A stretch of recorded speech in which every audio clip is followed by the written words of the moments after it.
Boron halide का reaction, boron halide क्या होगा बेटा? BF3 BCl3 BBr3 और Bi3।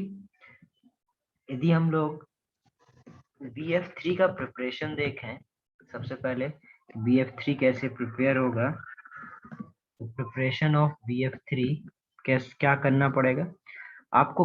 BF3 यदि प्रिपेयर करना है तो आप B2O3 की रिएक्शन CaF2 के साथ कराओ, कॉन्सेंट्रेटेड H2SO4 के प्रेजेंस में। क्या B2O3 की रिएक्शन CaF2 के साथ कराएंगे कॉन्सेंट्रेटेड H2SO4 के प्रेजेंस में, तो क्या मिलेगा हमें?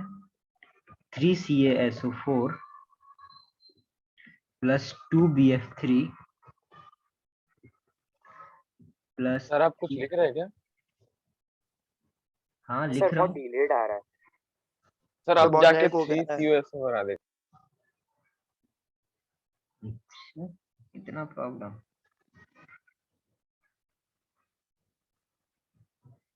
नेट यार सही चलता है, पता नहीं जूम का क्या प्रॉब्लम होता है। अभी क्या ये इक्वेशन जो मैंने लिखा प्रिपरेशन ऑफ BF3 में B2O3 प्लस CaF, अब जहाँ दिख गया। हाँ सर आ गया सर।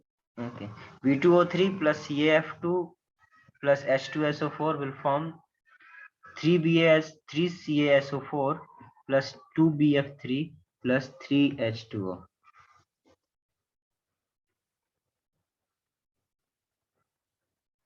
अच्छा, डाइबोरेन का स्ट्रक्चर नहीं सिखाया मैंने? नहीं सर, बोरिक एसिड और बोराजोल का ही सिखाया। अच्छा, नहीं सर डाइबोनिंग किया था।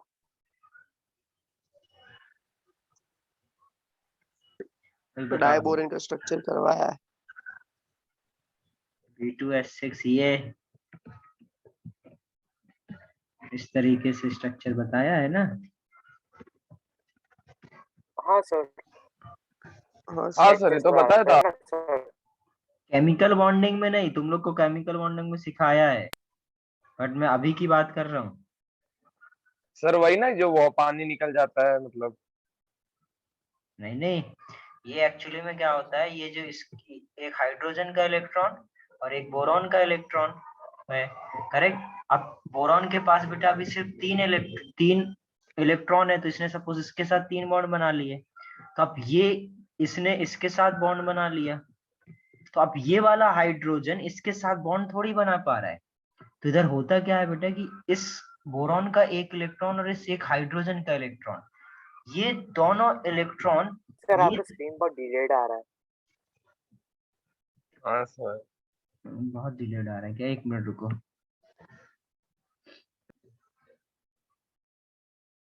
ये जो आपके बेटा बोरॉन के, ये इसके पास बोरॉन के पास इलेक्ट्रॉन नहीं है, तो इसका जो एक इलेक्ट्रॉन और एक हाइड्रोजन के इलेक्ट्रॉन बेटा, ये 3 स्पीसीज, एक ये और एक ये, 3 स्पीसीज बेटा ये 2 इलेक्ट्रॉन से बॉन्ड बनाती है।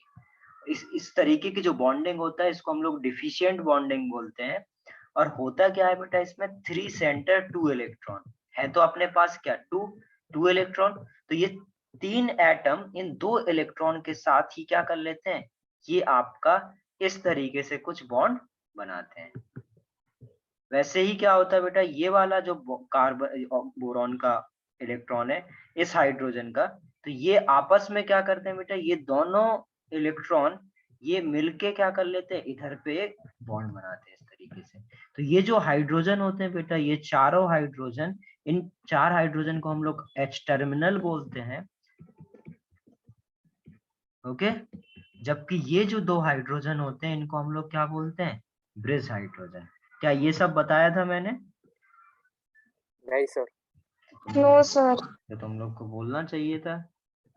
अरे सर आप B2H6 बोले तो सर मुझे वो नेट स्ट्रक्चर जो पहले बताया वही वो बोल रहे थे। वही है, इतना तो मैंने उस टाइम भी सर बताया इसमें था। फिर आपने एंगल भी बताया था। हाँ, तो ये सब तुम लोग को बता दिया है, ए फेज वालों को नहीं मैंने बताया था, ठीक है। अभी तो इसमें क्या हो रहा है बेटा, इसका जो एंगल है वो आपका 97 डिग्री सेंटीग्रेड होता है, जबकि ये वाला जो बॉन्ड लेंथ होता है, ठीक है, 1 मिनट रुकना।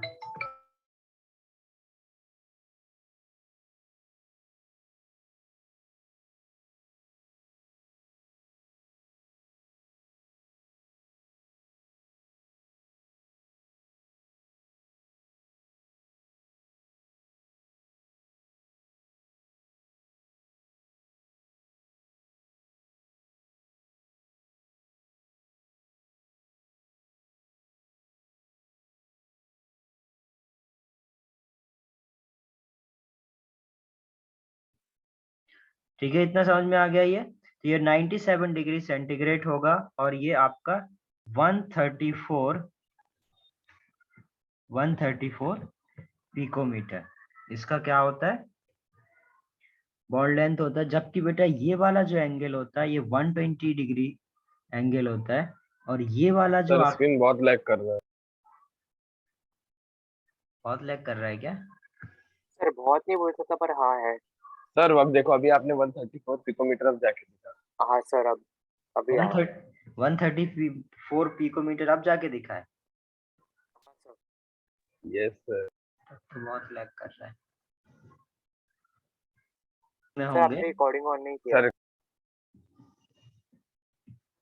ठीक है, ये चारों आपके क्या होंगे, एक प्लेन में होंगे, जबकि ये जो होंगे बेटा एक ऊपर वाले प्लेन में और एक नीचे वाले प्लेन में, इसलिए इनको हम लोग क्या बोलते हैं, ब्रिज बोलते हैं, ब्रिज एलिमेंट।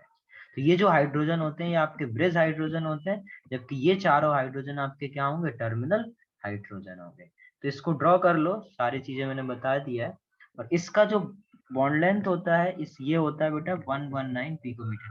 तो आपको क्या पता होना चाहिए बेटा, जो बोरॉन के साथ जो टर्मिनल हाइड्रोजन होता है इसका बॉन्ड लेंथ डिफरेंट होता है, और जो ब्रिज के साथ जो बॉन्ड लेंथ होता है वो डिफरेंट होता है। इनके बीच वाला एंगल डिफरेंट होता है, बाहर वाला एंगल डिफरेंट होता है, इसलिए ये ज्यादा इंपॉर्टेंट होता है और इस पे बहुत सारे क्वेश्चन पूछे जाते हैं। तो इसको पहले ड्रॉ कर हाँ लो, सर। स्ट्रक्चर ऑफ बोरेन को।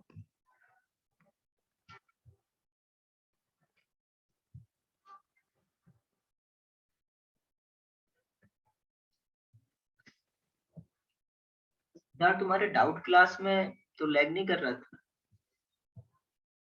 नहीं सर डाउट क्लास में लैग नहीं होता। भाई भाई इधर से ही ले रहा था सेम नेटवर्क से, पता नहीं अभी आज क्या है। सर ज्यादा पार्टिसिपेंट देख के लैग होता है लग रहा पता नहीं क्या हो रहा है। सर अंदर 97 डिग्री है या तो 97 94 डिग्री। 97 डिग्री।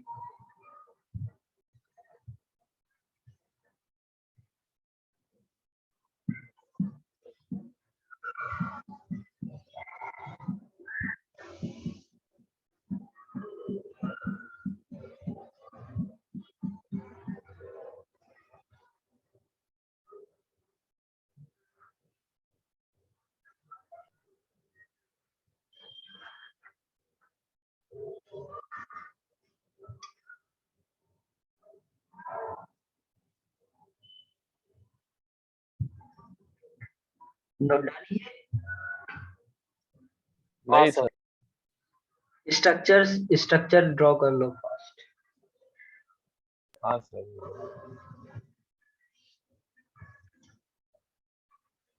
सर बेसिकली इसका स्ट्रक्चर जो रहता है, जो मतलब कि एक रेक्टेंगुलर कार्डबोर्ड है और एक स्क्वायर कार्डबोर्ड मैंने इसको अंदर बीच में डाल दिया, वैसा है ना?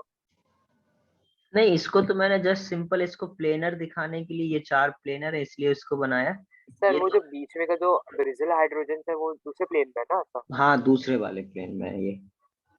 हाँ तो फिर वैसे ही मैं एक्सप्लेन करने का कोशिश हाँ कर रहा हूँ सर, मतलब कि एक रेक्टेंगल है और फिर हमें ऊपर बीच में से स्क्वायर है जो वर्टिकल में है। हाँ वैसे बोल सकते हो, बट आपको सिंपल समझो, एक बोर्ड का प्लेन है और एक ऊपर नीचे। तो ऊपर नीचे वाले प्लेन में आपके ये दोनों बीच वाले हाइड्रोजन है, और जो आपके चारों हाइड्रोजन है वो आपके बोर्ड के प्लेन। वो तो मैं यस सर। भैया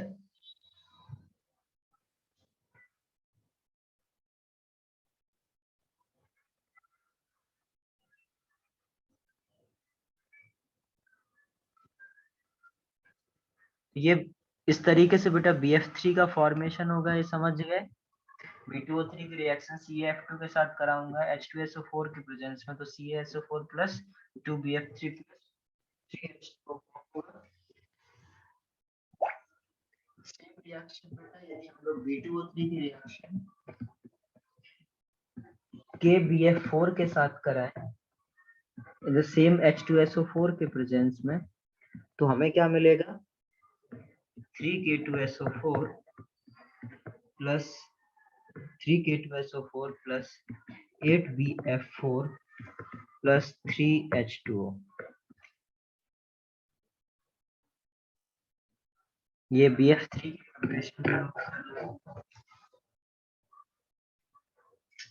जो बेटा बोरॉन ट्राइफ्लोराइड है वो आपका क्या होता है, gas. Sir voice break sir problem पड़ रहा है। इतना इतना तो लिखा मैंने, कुछ प्रॉब्लम नहीं।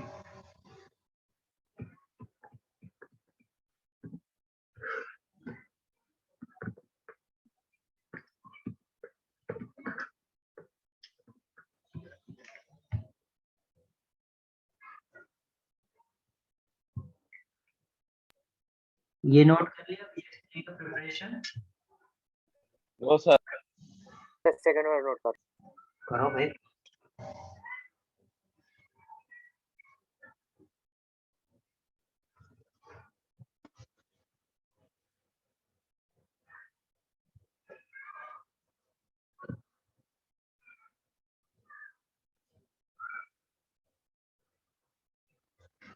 सर जो नीचे वाला बोरॉन ट्राइफ्लोराइड जो है वो हम लोग नेक्स्ट टॉपिक है या तो फिर आप नहीं, इसके BF3 तो बोरॉन ट्राइफ्लोराइड ही तो है, तो बता रहा हूँ बोरॉन ट्राइफ्लोराइड जो है वो आपका गैस होता है।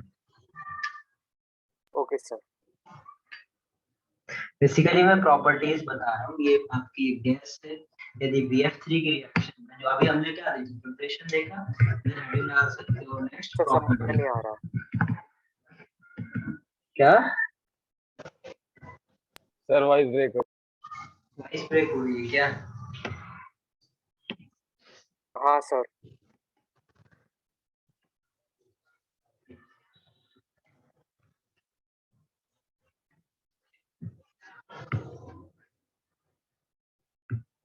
अभी मैं ये बोल रहा था कि ये जो आपका अभी मैंने आपको क्या सिखाया, प्रिपरेशन ऑफ BF3, ठीक है। ये दो तरीके हाँ से सर। आप क्या कर सकते हो, BF3 का प्रिपरेशन कर सकते हो। B2O3 की रिएक्शन CF2 के साथ करा के इधर पे आप प्रिपरेशन ऑफ BF3 कर सकते हैं। उसके बाद मैं आपको प्रॉपर्टीज बता रहा हूँ कि जो आपका बोरॉन ट्राइफ्लोराइड है वो क्या है, एक गैस है, ठीक है। अभी समझ में आ गया इतना? हाँ सर। इतना नोट करा। सर कर लिया। डन ये सभी का। अब जरा देखो इधर, यस सर। यदि हम नेक्स्ट प्रॉपर्टी में यदि बेटा BF3 की रिएक्शन वाटर के साथ कराएं, मतलब हम लोग क्या कर रहे हैं, हाइड्रोलिसिस कर रहे हैं। यदि कोई भी रिएक्शन वाटर के साथ कराओ, इसका मतलब क्या है, ये आप हाइड्रोलिसिस कर रहे हैं। यदि BF3 की रिएक्शन H2O के साथ कराए, तो यदि इसका हाइड्रोलिसिस होगा तो ये क्या फॉर्म करेगा, H3BO3 प्लस 12HF। और होता क्या बेटा, ये जो BF3 है इसका बेटा 100% हाइड्रोलिसिस नहीं होता है। इसका कुछ पोर्शन आपका क्या होगा, इसमें कन्वर्ट हो गया होगा और इसमें कन्वर्ट हो गया होगा, बट इसका कुछ पोर्शन बेटा BF3 के फॉर्म में ही बच जाएगा। और जो BF3 के फॉर्म में बचता है उसको क्या करेगा, HF के साथ रिएक्शन करके, HF बेटा उसके साथ रिएक्ट करके क्या फॉर्म करेगा,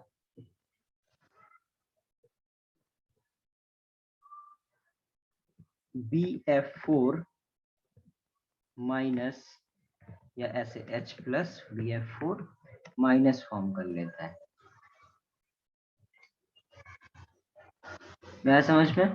तो इससे क्या होगा बेटा कि इसका कुछ पोर्शन तो आपका क्या हो रहा है, कुछ पोर्शन तो बेटा आपका H3BO3 में जा रहा है, बट कुछ पोर्शन जो आपका BF3 का बच रहा है वो किस में जा रहा है, H प्लस BF4 माइनस। यदि बेटा हम लोग कंबाइंड रिएक्शन देखें तो हम लोग क्या बोल सकते हैं कि जो 4BF3 है उसकी रिएक्शन यदि 12H2O के साथ कराया जाए तो उस 4BF3 के मॉलिक्यूल्स में एक BF3 किस में चला जाता है, H3BO3 में, जबकि 3 BF3 किस में चले जाते हैं आपके BF4 माइनस में। इसका मतलब क्या बेटा, इसका 25% आपका किस में जा रहा है, 25% का क्या हो रहा है, हाइड्रोलिसिस हो रहा है, और बाकी 75% किसमें जा रहा है, BF4 माइनस में। तो इससे हमें क्या पता चला कि आपका बेटा जो BF3 है उसका पार्शियल हाइड्रोलिसिस होता है कंप्लीट हाइड्रोलिसिस नहीं होता है। नहीं होता। जबकि बेटा यदि आपका कोई और हैलाइड है, सपोज BCl3 है, तो BCl3 की रिएक्शन यदि H2O के साथ कराएंगे तो क्या होता है बेटा, पूरा का पूरा बेटा बोरॉन आपका किस में कन्वर्ट हो जाएगा, H3BO3 प्लस HCl में। क्या हुआ, सारा का सारा आपका किस में कन्वर्ट हो जाता है, इधर क्या हो जाता है बेटा, आपका 100% हाइड्रोलिसिस हो जाता है। अब ऐसा क्यों हो रहा है, ऐसा इसलिए हो रहा है बेटा क्योंकि HF में क्या होता है, हाइड्रोजन बॉन्डिंग। Yes sir. अरे और जबकि Cl में क्या, HCl में क्या हाइड्रोजन बॉन्डिंग होता है, राइट। No hydrogen bonding. और यदि बेटा ये इस हाइड्रोजन बॉन्डिंग की वजह से क्या होता है, ये लिक्विड स्टेट में होता है, और लिक्विड स्टेट में होने की वजह से ये HF जैसे ही फॉर्मेशन होता है वो BF3 के साथ रिएक्ट करके क्या बना लेता है, BF4 माइनस, जबकि ये क्या रहता है, गैस, और ये गैस रहता है तो ये गैस उड़ जाता है, तो क्या ये BCl3 के साथ रिएक्ट नहीं करता है, तो ये सारा का सारा BCl3 बेटा किस कन्वर्ट हो जाता है, H3BO3 में, तो इससे 100% हाइड्रोलिसिस हो जाता है। जबकि इधर पर बेटा आपका क्या होता है, इसका सिर्फ और सिर्फ 25% हाइड्रोलिसिस होता है। इतना नोट कर लो।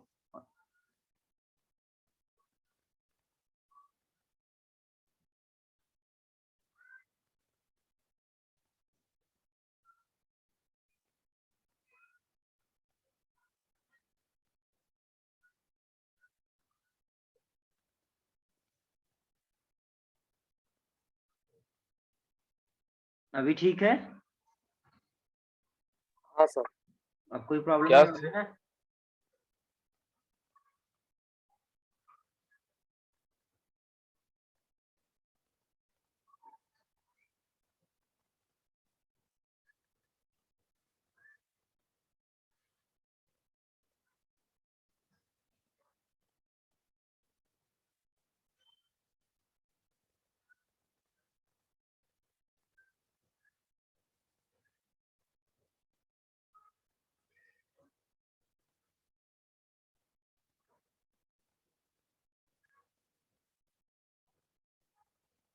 डन ये?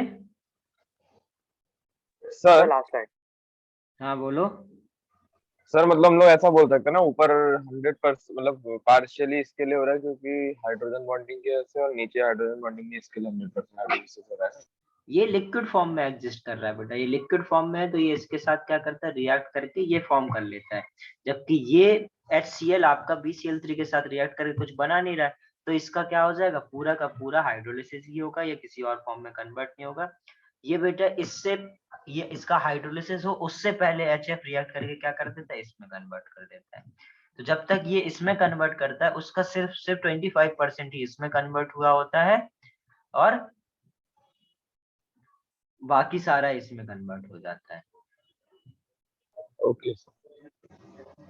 नो हाइड्रोजन बॉन्डिंग के लेफ्ट में क्या लिखा हुआ है, नो हाइड्रोजन बॉन्डिंग के लेफ्ट में हाइड्रोलिसिस लिखा हुआ है, 100% हाइड्रोलिसिस, और ये HCl लिखा हुआ है, H3BO3 plus 3HCl gas.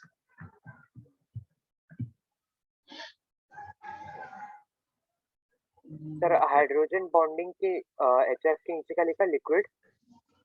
Hydrogen bonding होने की Liquid वजह से state। बेटा वो लिक्विड स्टेट में एग्जिस्ट करता है। Yes sir.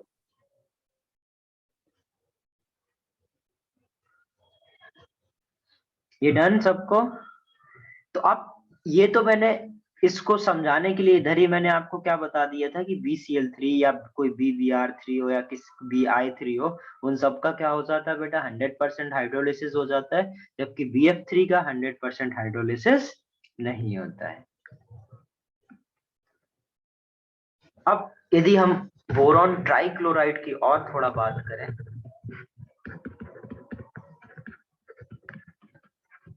तो जो बोरॉन ट्राइक्लोराइड होगा इसकी प्रिपरेशन कैसे करेंगे, जैसे हमने बेटा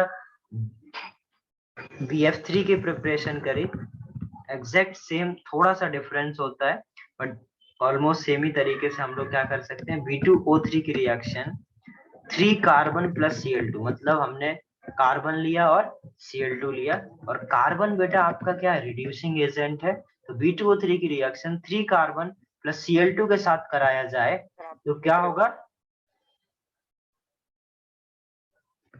2, ये कार्बन क्या करेगा, एज ए रिड्यूसिंग एजेंट है, तो कार्बन क्या करता है बेटा, Cl को क्या करेगा, रिड्यूस करेगा, Cl अभी 0 में है तो वो Cl किस में चला जाएगा, Cl-1 में, और जबकि कार्बन बेटा खुद 0 से किस में ऑक्सीडाइज हो जाता है, +2 में। तो इस तरीके से carbon as a reducing agent आपका एक्ट करके B2O3 की रिएक्शन 3 कार्बन प्लस Cl2 के साथ करो तो Cl को क्या करेगा, रिड्यूस करेगा, जबकि खुद ऑक्सीडाइज हो जाता है। तो इस तरीके से हम लोग BCl3 का प्रिपरेशन कर सकते हैं। ये आपका पहला तरीका हो गया। सेम दूसरा तरीका क्या हो सकता है, यदि हम B2O3 की रिएक्शन PCl5 के साथ कराएं तो हमें क्या मिलेगा, 2BCl3 प्लस POCl3। इसमें भी क्या होता है बेटा, जो आपका सर लैग कर रहा है। सर बहुत लैग हो रहा है। फिर से लैग करने लगा,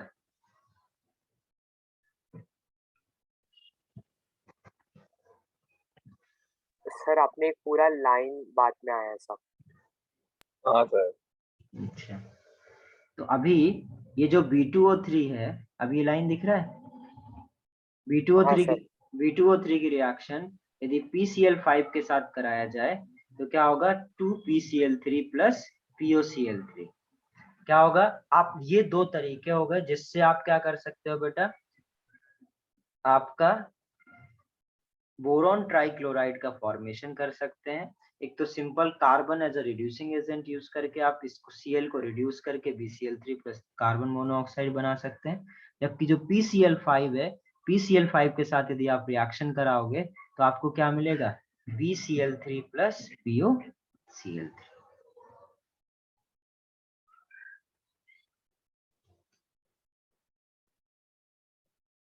तो ये दो तरीके हम लोग याद रखेंगे बेटा, जिससे आप क्या कर सकते हो, BCl3 का प्रिपरेशन कर सकते हैं। और जो BCl3 गैस है बेटा, ये ठीक है, जैसे BF3 मैंने क्या बताया था आपको गैस है, वैसे ही आपका जो BCl3 है वो एक्चुअली में बेटा आपका जो गैस है वो आपका मॉल्ट लिक्विड फॉर्म में जनरली रहता है, बट बहुत ज्यादा वोलेटाइल होता है। तो यदि थोड़ा सा हीट करते हैं तो ये तुरंत के तुरंत पूरा का पूरा किस में कन्वर्ट हो जाता है, बॉयल, सीधे सीधे गैस में कन्वर्ट हो जाता है। तो इसको हम लोग क्या बोलते हैं, वोलेटाइल लिक्विड बोलते हैं।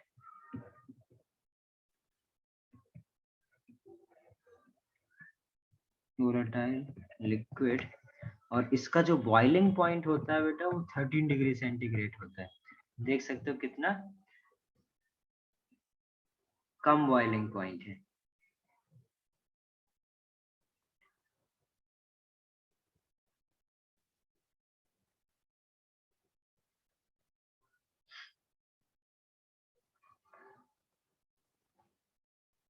Done sir. डन। अब देखते हैं हम लोग Yes, next sir. Compound, boron nitride.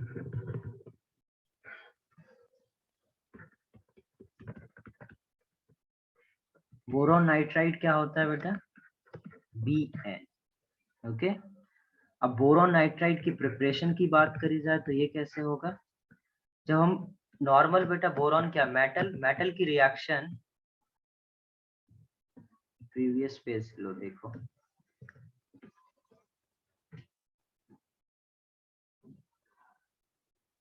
Sir तो मैडम हाईलाइट सारा हो गया। हाँ हाईलाइट हो गया। हमें बस थोड़ा थोड़ा सा बेटा कैसे प्रिपेयर होता है, उसकी कौन कितनी प्रॉपर्टीज हैं, उसका हाइड्रोलिसिस क्या होगा, बस इतना ही सीखना होता है। Yes sir.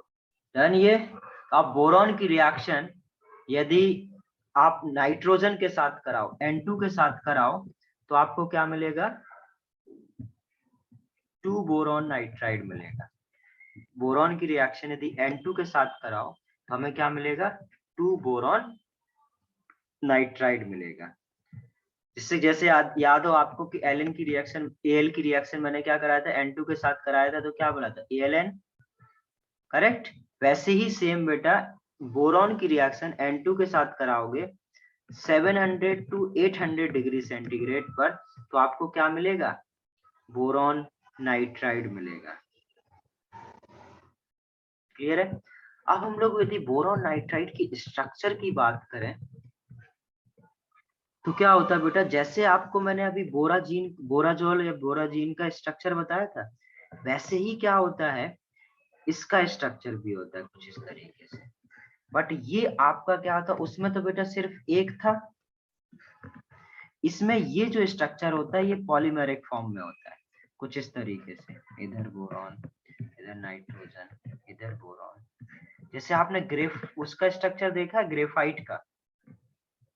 हाँ हाँ सर। सर देखा है। तो जैसे ग्रेफाइट का बेटा स्ट्रक्चर होता है लेयर्ड फॉर्म में, वैसे ही क्या होता है, इसका होता है। ये जो नाइट्रोजन के लोन पेयर होगा ये इसको देगा, ये क्या करेगा, इसको देगा, ये सपोज इसको दिया, ये सपोज इसको दिया, ये सपोज इसको दिया, ठीक है, इसने इसको दिया। इस तरीके से क्या होता है बेटा, ये आपका बोरॉन के 3 बॉन्ड बना देता हूं मैं, ठीक है, इस तरीके से। ये इस तरीके से कुछ स्ट्रक्चर बनता है। जबकि यदि आपको ग्रेफाइट का स्ट्रक्चर याद हो तो ग्रेफाइट बेस बेटा कैसे बनता है, तुम लोग को कुछ नहीं याद? कार्बन, यस सर याद है। ऐसे बनता है। हाँ सर। हाँ सर। बस तो बढ़िया फिर। तो इसी तरीके से देख पा रहे होगे बेटा आप, जैसे ग्रेफाइट का स्ट्रक्चर होता है वैसे ही आपका क्या होता है, बोरॉन नाइट्राइड का स्ट्रक्चर होता है। इसलिए बेटा इसको हम लोग क्या बोलते हैं, बोरॉन नाइट्राइड को? Inorganic graphite. Graphite, yes sir. Note करो इसको fast, inorganic graphite.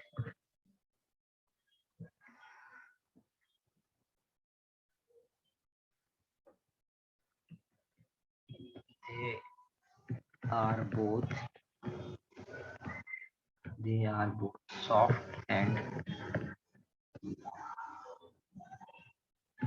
used as lubricant.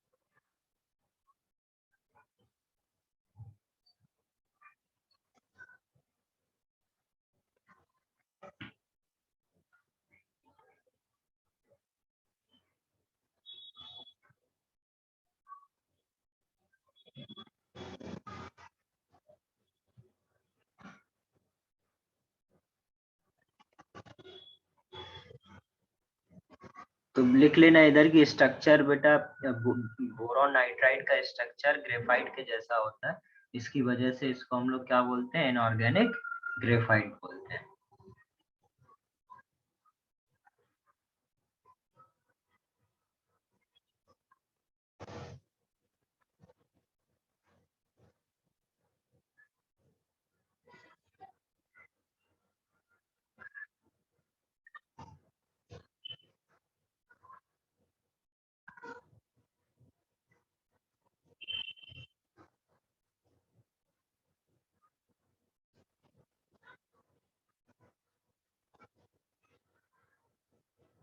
Done अभी?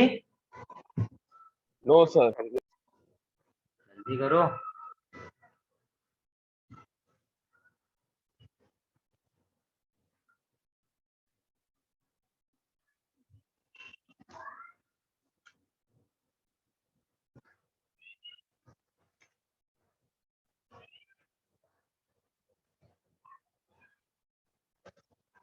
Done sir.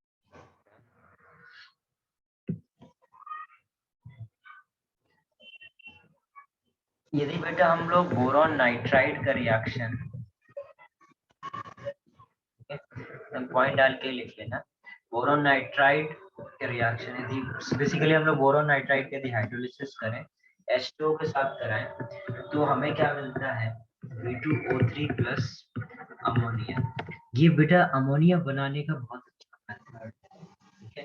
When boron nitride is heated, और इसमें हमें क्या करना होता है, इसको ऑब्वियसली हीट करेंगे, ये स्टीम फॉर्म में रहेगा, और इस रिएक्शन को कराने के लिए बेटा हमें हाई प्रेशर भी रखना पड़ेगा।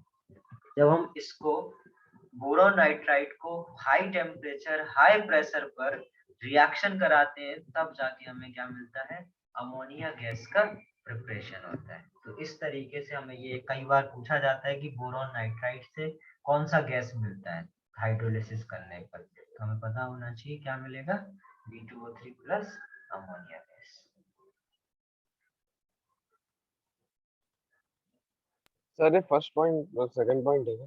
ये बेसिकली केमिकल रिएक्शन का मतलब ये केमिकल प्रॉपर्टीज का फर्स्ट और लास्ट पॉइंट है, इसमें एक ही।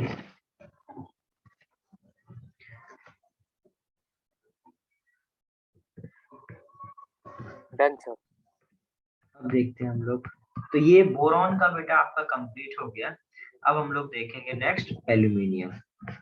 तो प्रॉपर्टीज ऑफ एल्यूमिनियम मेटल, जो चीजें हमने बेटा एल्यूमिनियम की देख ली बोरॉन के साथ, वो नहीं देखेंगे, जो बची हैं वो हम लोग अभी देखेंगे। Properties of aluminium metal.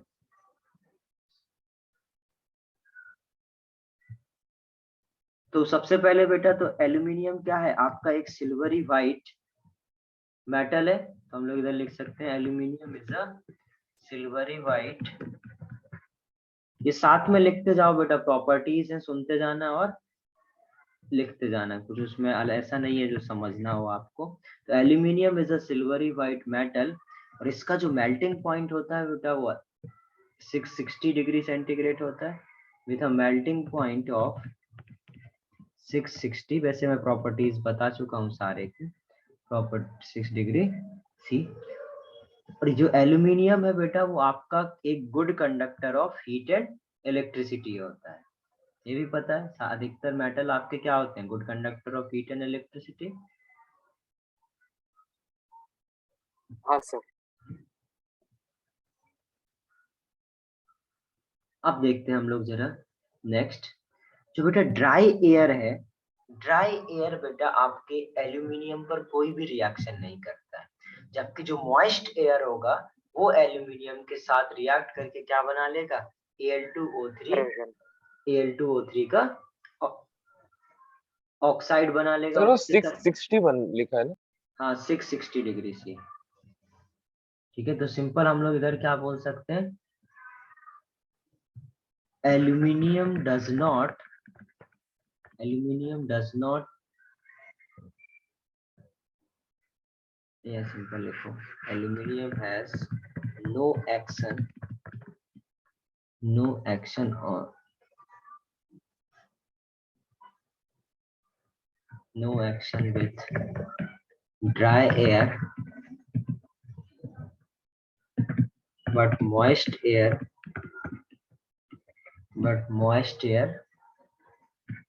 forms a thin layer। और बेटा इस थिन लेयर की वजह से जो एल्यूमिनियम में शाइन होता है वो शाइन भी चला जाता है, thin layer on its surface and it loses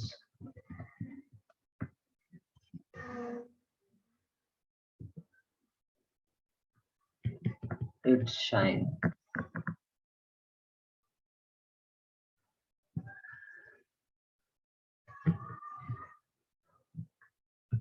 And at high temperature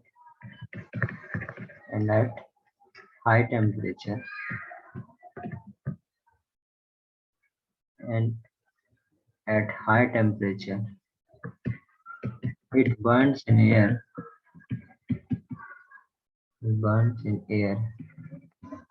to form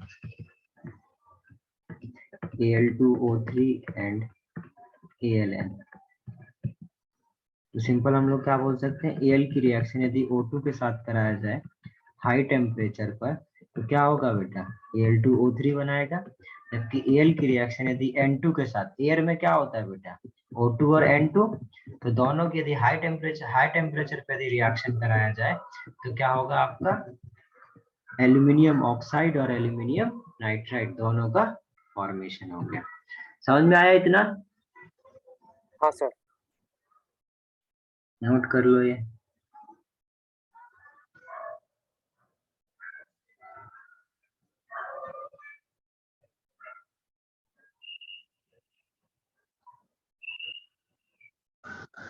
done sir.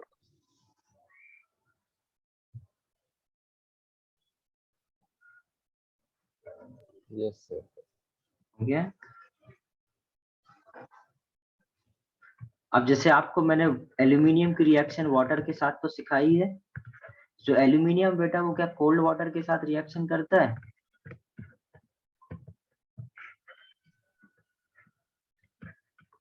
No reaction. Aluminium आपका बेटा does not react with cold water, जबकि एल्यूमिनियम हाँ, बेटा किसके साथ रिएक्ट करेगा? स्टीम के साथ। Hot water. स्टीम के साथ। स्टीम के साथ सर हॉट वाटर के साथ भी हाइड्रोक्साइड होता है ना? नहीं, स्टीम के साथ रिएक्ट करके क्या मिलेगा आपको? AlOH whole thrice plus 3H2। आ गया समझ में ये? तो रिएक्शन विद वाटर sir. समझ में आ गया।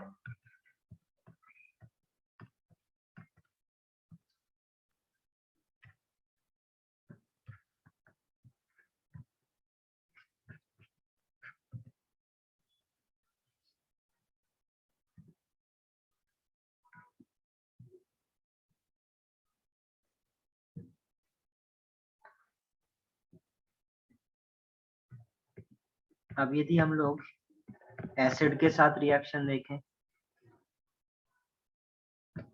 एल्यूमिनियम जो है बेटा आपका क्या है, जो एल्यूमिनियम एक मेटल है और मेटल क्या करते हैं, सारे एसिड के साथ रिएक्ट करते हैं, तो एल्यूमिनियम भी क्या करेगा, डाइल्यूट एसिड के साथ रिएक्ट करेगा। Aluminium reacts with dilute HCl और H2SO4।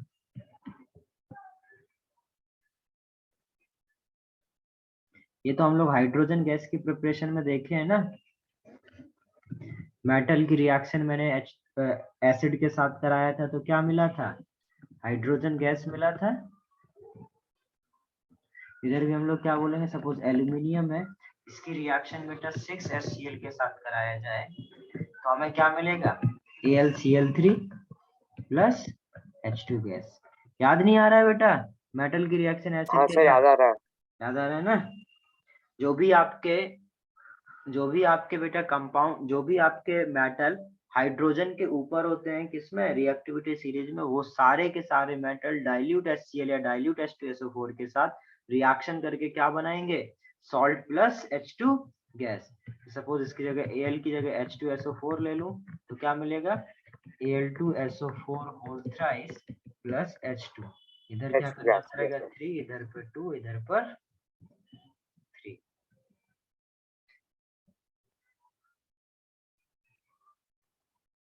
ठीक है, ये तो मैंने डाइल्यूट के साथ रिएक्शन कराया। अब यदि आप Al की रिएक्शन कॉन्संट्रेटेड H2SO4 के साथ कराएं तो कॉन्संट्रेटेड H2SO4 क्या करता है बेटा, Al, जैसे Al को तो इसने ऑक्सीडाइज करा Al2SO4 होल थ्राइस में, बट खुद रिड्यूस हो जाता है किसमें, SO2 में, प्लस और वाटर को किसमें चेंज कर देता है, H2O में। तो ये कॉन्संट्रेटेड H2SO4 के साथ यदि रिएक्शन कराओगे तो हमें क्या मिलेगा, SO2 प्लस H2, जबकि डाइल्यूट के साथ हम लोग को क्या मिल रहा था, H2 plus salt.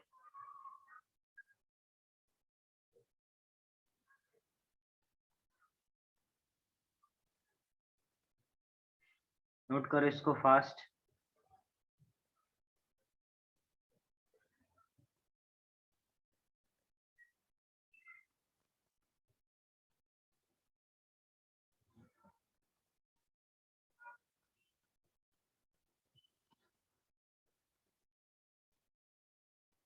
Done, sir.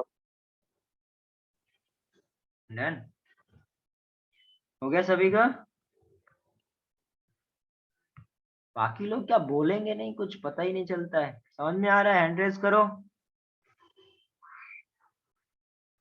हो गया।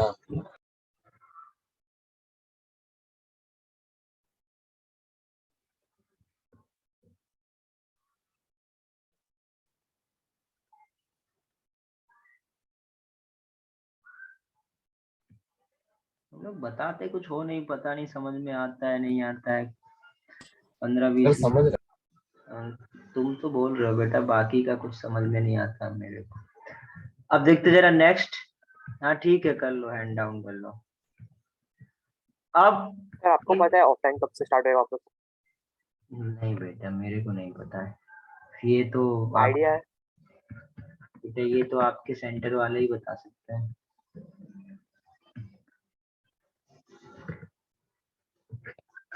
एल्यूमिनियम का रिएक्शन NaOH के साथ कराने पर, देखो एल्यूमिनियम जो है वो क्या है आपका, एक एम्फोट, एक जो एल्यूमिनियम के जो ऑक्साइड होते हैं वो क्या होते हैं, एम्फोटेरिक नेचर पे। तो जो बेटा एल्यूमिनियम है वो यदि बेस के साथ रिएक्ट करे, यदि एक्वस NaOH के साथ करे, H2O में ले लेता हूँ, तो क्या मिलेगा, ये याद है? सर एसिड प्लस बेस तो फिर बाद में सॉल्ट एंड ये ना। ये भी बताया था बेटा, Al की रिएक्शन यदि NaOH के साथ कराओ तो हमें क्या मिलता है, NaAlO2 प्लस H2O। और इसमें मैंने आपको समझाया था कि इसमें आपको ये कैसे पता चलेगा, यही मिलेगा। जस्ट सिंपल क्या करो, Al की वैलेंसी कितनी थी, +3, तो +3 का डबल सॉल्ट बना दो। उसमें 2 मेटल रखने हैं, Na आएगा, Na का वैलेंसी कितना, +1, इसकी +3 करने के लिए हमें ऑक्सीजन कितने लेने पड़ेंगे, तो इस तरीके से ये NaAlO2 बन जाता है और H2 गैस रिलीज होगा। यदि बेटा Al की रिएक्शन Al2O3 की रिएक्शन NaOH के साथ कराओ तो कुछ भी चेंज नहीं होना है, बनेगा क्या, NaAlO2 प्लस बस H2 हो जाएगा। और यदि AlOH की होल थ्राइस की रिएक्शन यदि NaOH के साथ कराओ तो क्या मिलेगा, इसमें भी NaAlO2 मिलेगा और क्या मिलेगा, H2। तो ये तीनों एक साथ हमें याद रखनी है। यदि Al, Al2O3, AlOH के होल थ्राइस किसी की भी रिएक्शन यदि NaOH के साथ कराओ तो हमें क्या मिलेगा, इस तरीके से प्रोडक्ट। और ये बेटा सारे जितने वो सारे एलिमेंट जिनके ऑक्साइड क्या होते हैं, एम्फोटेरिक नेचर में होते हैं, उन सब की रिएक्शन NaOH के साथ कराने पर हमें क्या मिलेगा, इसी तरीके के सॉल्ट मिलेंगे। आगे समझ में इतना? Yes sir. याद रहेगा? हाँ सर, इसके ऊपर मैं डाउट क्वेश्चन पूछा था एक बार, मैं भूल गया। क्या सर मैंने ऐसे ही एक रिलेटेड डाउट क्वेश्चन पूछा था सर, पर मैं भूल गया। चलो कोई नहीं, पूछ लेना, दोबारा याद आएगा तो। ये इतना समझ में आ गया, ये वाला रिएक्शन। अब देखते हैं हम जरा नेक्स्ट। नेक्स्ट क्या है, अब यदि बेटा जो एल्यूमिनियम है, एल्यूमिनियम आपका बेटा ज्यादा रिएक्टिव मेटल, यदि एल्यूमिनियम की रिएक्शन ऐसे ऑक्साइड से कराओ जो कि क्या हो, कम रिएक्टिव मेटल के ऑक्साइड है।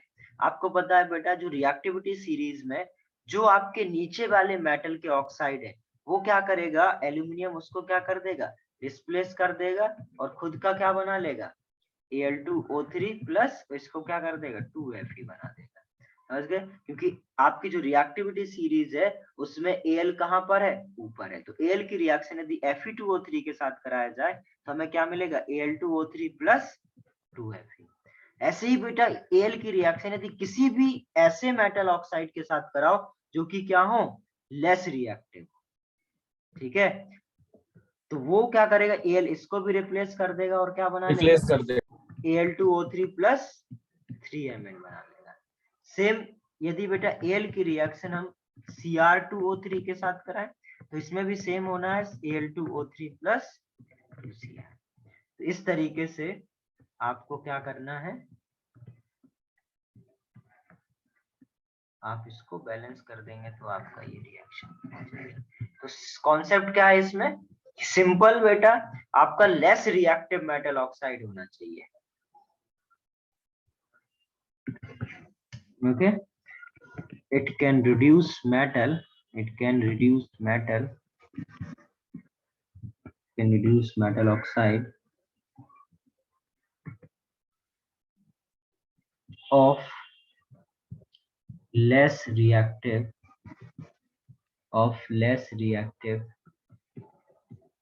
metal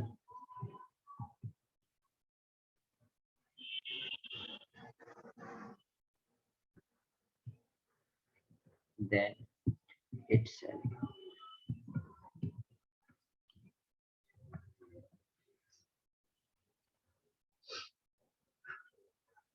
नोट किया ये? 2 मिनट से last time copy.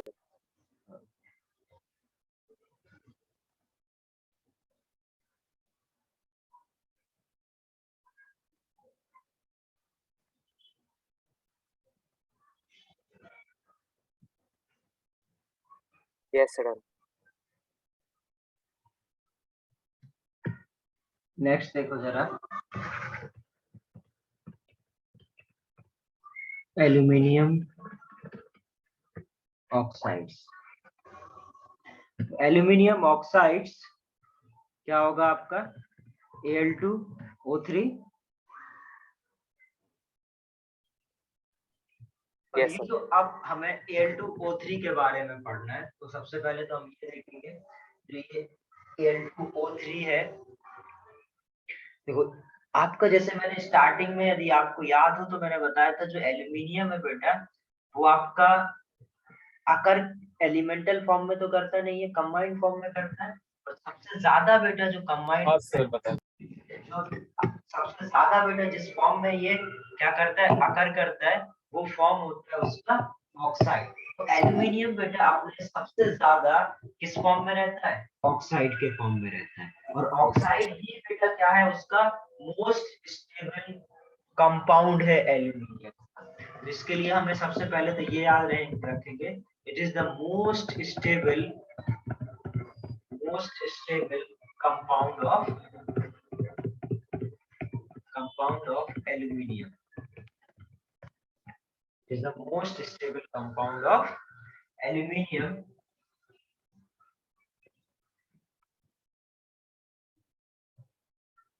In nature, it is found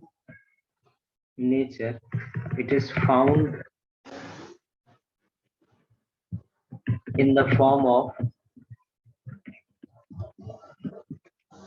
colorless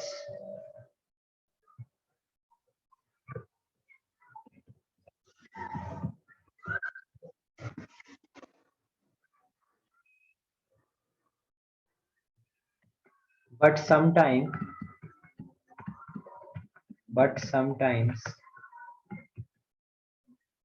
it may also be colored,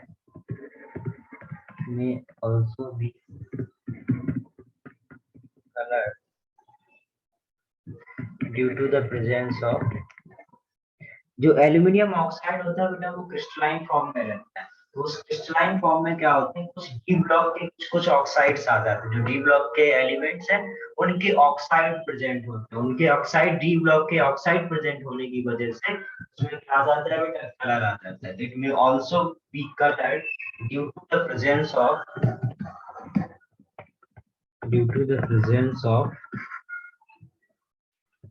oxides of D block elements.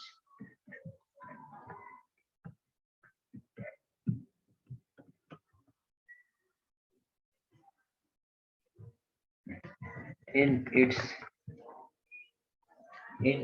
crystal lattice.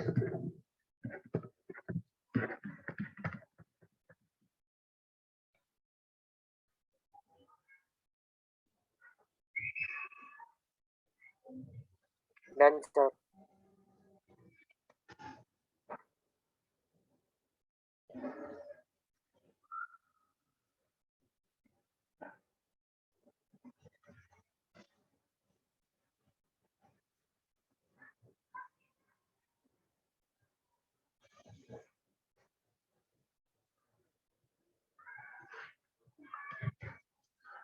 अब देखते हैं जरा, ये एल्यूमिनियम ऑक्साइड की प्रिपरेशन देखते हैं। कैसे प्रिपरेशन होगा। तो सबसे पहले हम लोग इसके यदि लेबोरेटरी मेथड देखा जाए तो इन द लेबोरेटरी लैब क्या होगा, आपको क्या करना है बेटा, एल्यूमिनियम ऑक्साइड को या एल्यूमिनियम सल्फेट को जस्ट सिंपल क्या करो बेटा, हीट करो। ठीक है, यदि इसको आपको बेटा करीब करीब 1100 डिग्री सेंटीग्रेड पे हीट करना पड़ेगा, और जो Al2SO4 होल थ्राइस है इसको आपको भी क्या करना पड़ेगा, इतना ही आसपास हीट करना पड़ेगा। यदि बेटा आप एल्यूमिनियम हाइड्रोक्साइड को या एल्यूमिनियम सल्फेट को या अमोनियम सल्फेट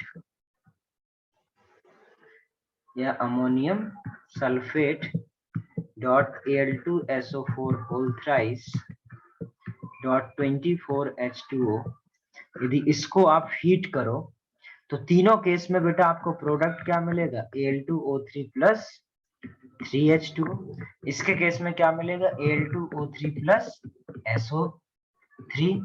और इस केस में हमें मिलेगा बेटा एक तो अमोनिया मिलेगा प्लस जो हमें बनाना है वो Al2O3 मिलेगा, साथ में हमें SO2 मिलेगा प्लस H2O मिलेगा। ये इन तीन मेथड से हम लोग क्या कर सकते हैं बेटा, Al2O3 का प्रिपरेशन कर सकते हैं।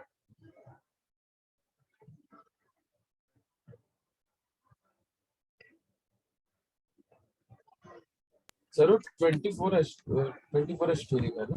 हाँ 24H2O लिखा है।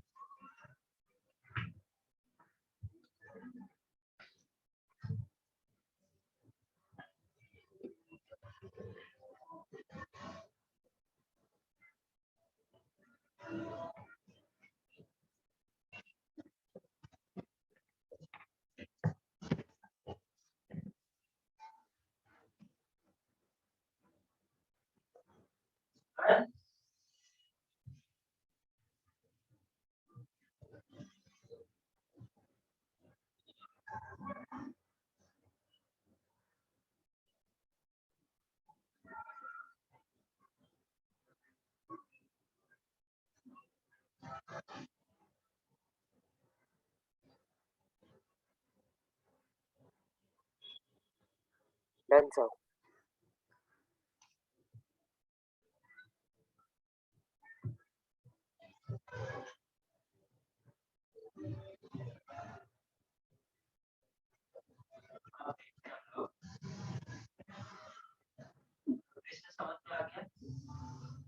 सर वॉइस नहीं आती। प्रिपरेशन समझ में आ गया। हाँ सर। अब देखते हैं प्रॉपर्टीज।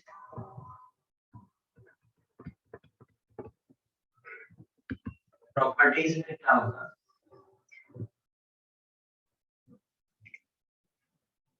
ये जो आपका Al2O3 है, यदि Al2O3 की रिएक्शन हम लोग एसिड के साथ कराएं, जो Al2O3 है बेटा वो आपका एम्फोटेरिक है।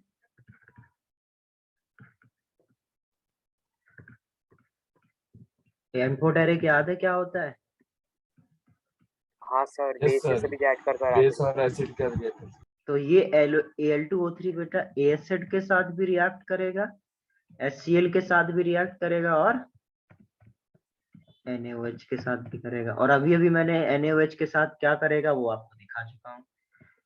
ठीक है, तो इसकी रिएक्शन क्या हो जाएगी, Al2O3 की रिएक्शन यदि HCl के साथ कराएंगे तो क्या मिलेगा मेरे को 2AlCl3, और यदि Al2O3 की रिएक्शन NaOH के साथ कराया जाए तो क्या मिलेगा NaAlO2 प्लस H2O।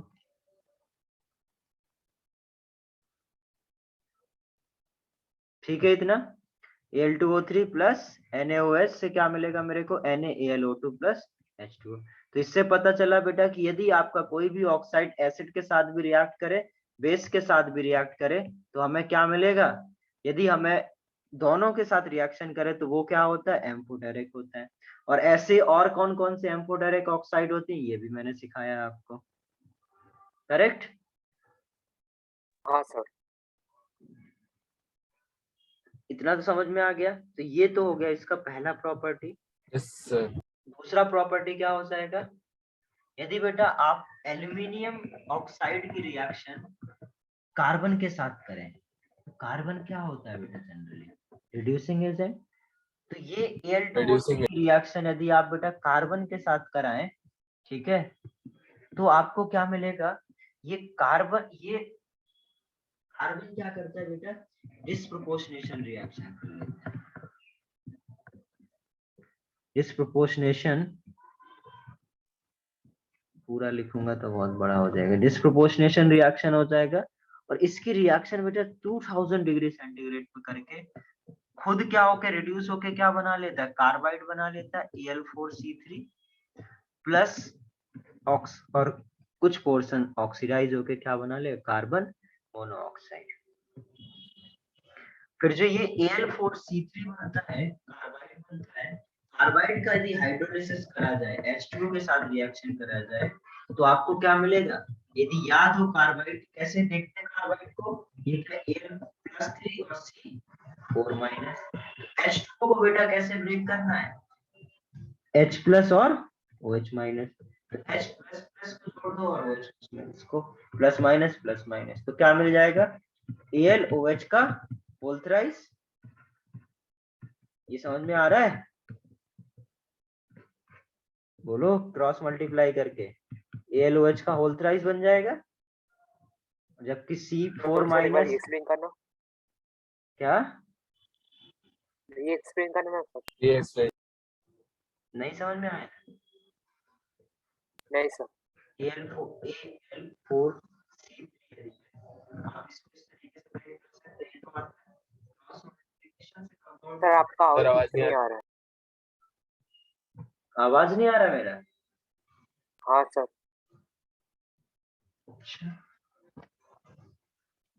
अभी आ रहा है। हाँ सर। Yes sir. तो ये Al4+3 और C इस तरीके से बेटा ये ब्रेक होता है। हमने क्या करा, क्रॉस मल्टीप्लाई करके कंपाउंड बनता है, कंपाउंड को आयंस में ब्रेक कर दिया, ओके। Yes sir. और H2O को भी बेटा, H2O क्या है, एसिड भी एक्ट कर सकता है, बेस भी, तो इसको मैंने क्या करा, H+ और OH- की तरह। ये बेसिकली जुगाड़ है बेटा, ठीक है, जिससे क्या होगा, हमारा चीजें इजी हो जाएंगी हमें समझने में। तो इस तरीके से ये आप ब्रेक कर सकते हो, इस तरीके से आप इसको, और ये आप पॉजिटिव को क्या करो, नेगेटिव के साथ कंबाइन कर दो इसको इसके साथ। तो Al+3 है हाँ सर समझा। और OH-, तो इसको क्रॉस मल्टीप्लाई करोगे तो क्या मिलेगा, AlOH होल थ्राइस। यदि C4- है प्लस H-, इससे कंपाउंड बनाओगे तो क्या मिलेगा, CH4। है समझ में। तो यदि आप कार्बाइड का यस सर। हाइड्रोलिसिस, अभी हम लोग आगे बेटा बहुत सारे कार्बाइड पढ़ेंगे, अभी तो हम लोग ये 13th ग्रुप पढ़ रहे हैं, 14th ग्रुप पढ़ेंगे जब आपका क्या आएगा, कार्बन। तो कार्बन में हम लोग कार्बाइड्स पढ़ेंगे, तो फिर कार्बाइड्स का हाइड्रोलिसिस सीखेंगे, तो यही सीखना होगा जो मैंने अभी आपको सिखाया है। हाँ उधर सर। ये समझ में आ गया तो उधर फास्ट करेंगे हम लोग।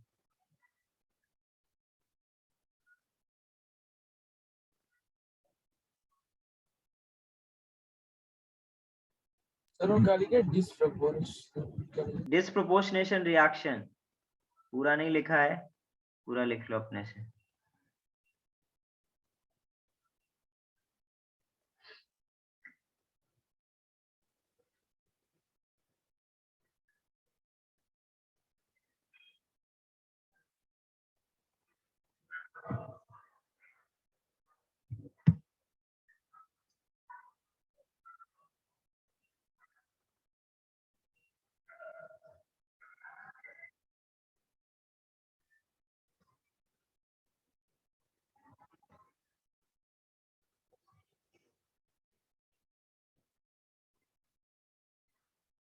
Done sir. डन। यस। अब नेक्स्ट हेडिंग डालो बेटा, एल्यूमिनियम क्लोराइड।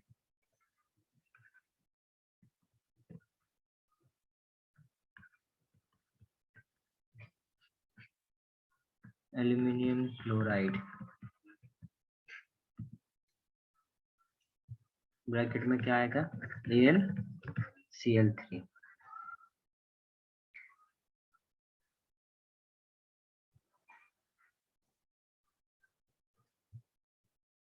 जो ये AlCl3 है बेटा, वो एक्चुअली में यदि हम इसके हाइड्रेटेड फॉर्म की बात करें तो नॉर्मल AlCl3 ये है, ठीक है। और यदि इसके हाइड्रेटेड फॉर्म की बात करें हम लोग तो उसको उसमें क्या होता है बेटा, 6.H2O होता है, ठीक है। और जो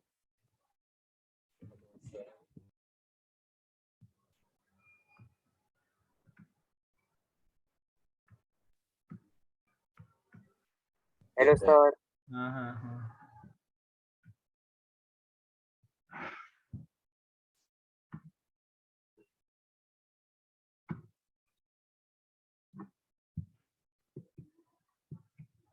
आवाज आ रहा है?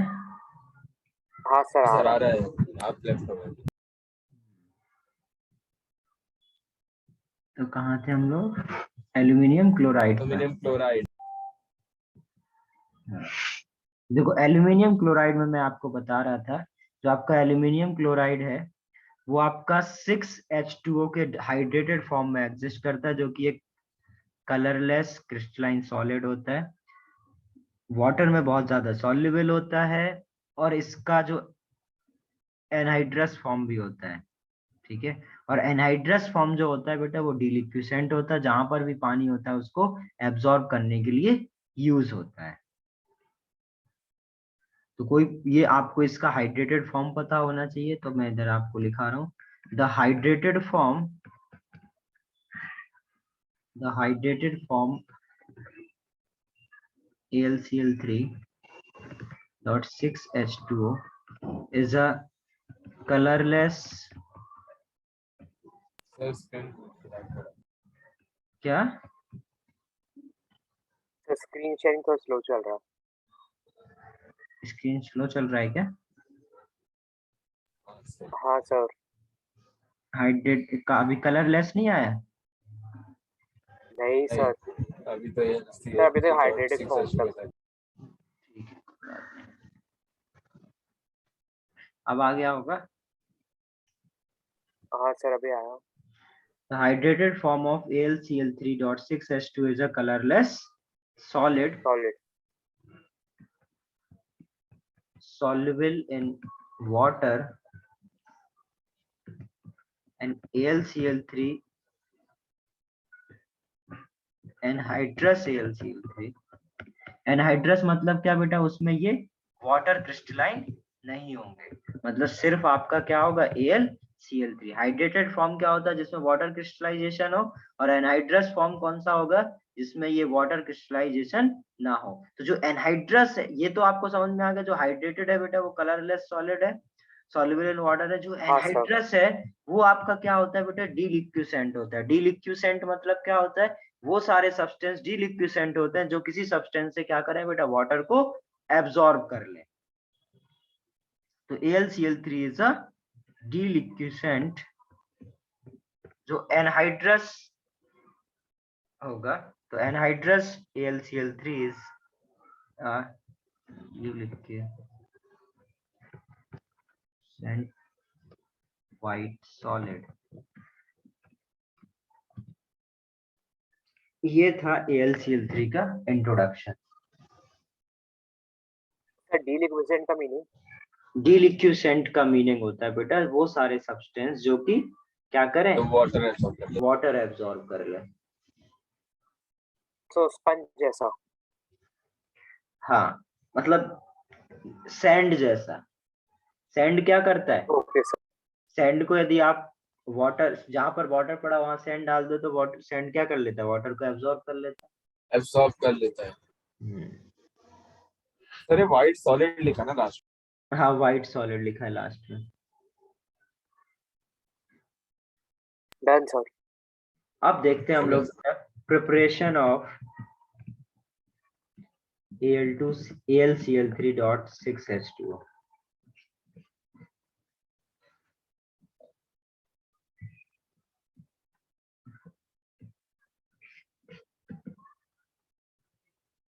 तो इसमें क्या होगा,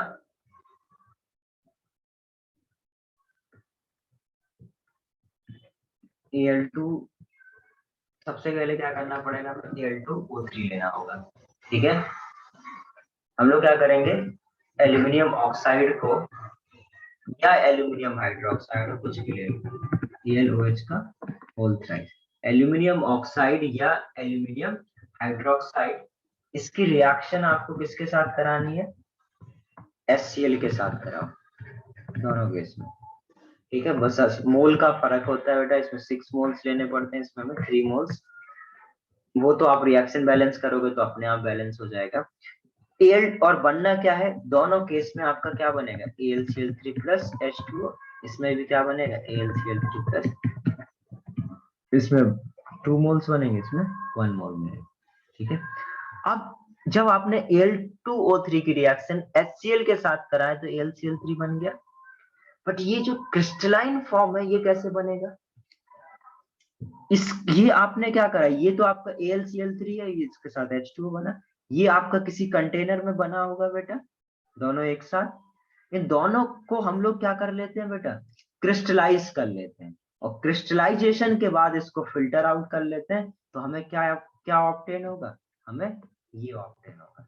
हम लोग क्या बोल सकते हैं, द सॉल्यूशन जो ये बना, वो सॉल्यूशन, द सॉल्यूशन ऑब्टेन्ड, या जो हमें ये सॉल्यूशन मिल जाता है, ये solution obtained is filtered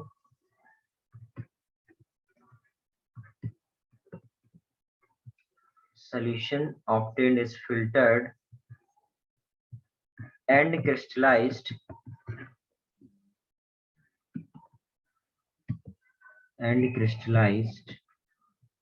when crystal of AlCl3.6H2O are obtained। हम लोग क्या करते हैं बेटा, पहले इससे क्रिस्टलाइजेशन कर देते हैं, जिसकी वजह से हमें क्या मिल जाता है, ये फॉर कंपाउंड मिल जाता है। तो ये तरीका था जिससे आप क्या कर सकते हो बेटा, प्रिपरेशन ऑफ AlCl3.6H2O। बेसिकली आप एल्यूमिनियम क्लोराइड के हाइड्रेटेड वाले कंपाउंड को, वाले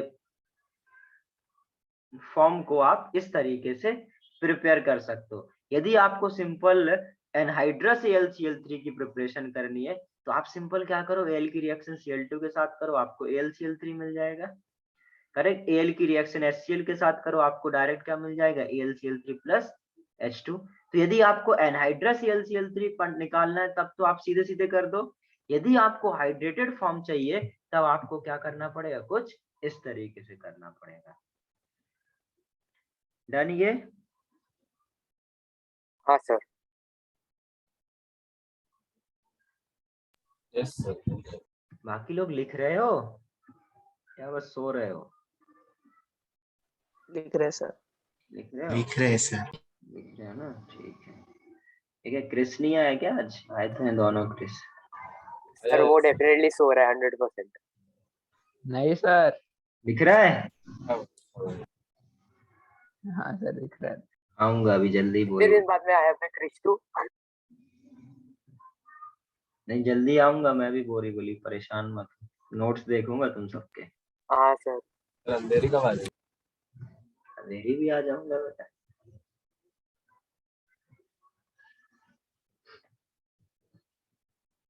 अब देखो जरा, प्रिपरेशन ऑफ हाइड्रेटेड देख लिया, अब देखते हैं हम लोग preparation of anhydrous AlCl3।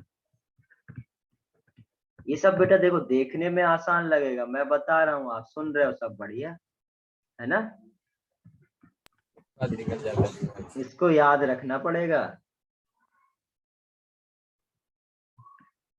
Next heading डालो, प्रिपरेशन ऑफ एनहाइड्रस।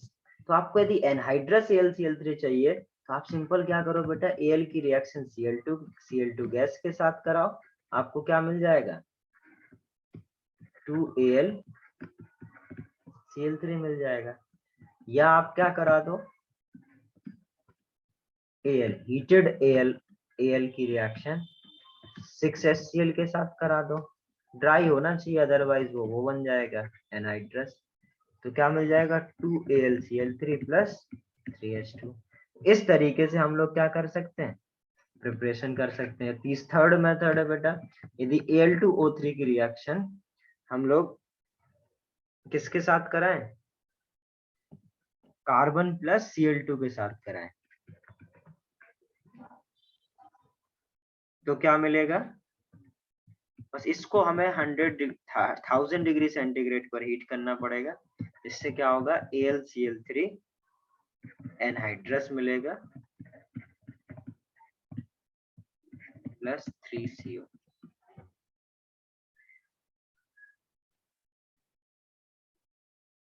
चलो पहले एग्जांपल में 3Cl2 फिर गैस लिखा है ना जी। कहाँ पर, ACl3 गैस ही है, सब गैस ही है, नहीं हाँ वही। वेपर फॉर्म में ही रहता है एक्चुअली में वो। या तो इसको हीट करते हैं हम लोग तो गैस इससे बनेगा तो गैस ही, फिर उसको आप बेटा क्या कर लेते हैं, जैसे ये बना एनहाइड्रस वेपर फॉर्म में बनता है, तो इसको हम लोग क्या कर लेते हैं बेटा, कूल कर लेते हैं, और कूल करने के बाद ये क्या हो जाता है, सॉलिड एनहाइड्रस बन जाता है, एनहाइड्रस AlCl3।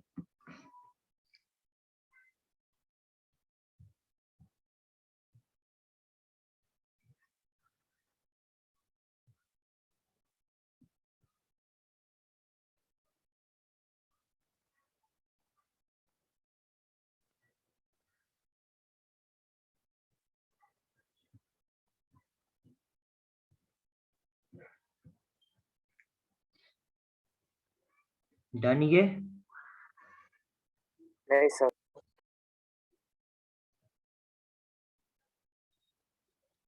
तो एनहाइड्रस और हाइड्रेटेड दोनों किस तरीके से बनाएंगे, समझ में आ रहा है ना सभी को, दोनों के मेथड।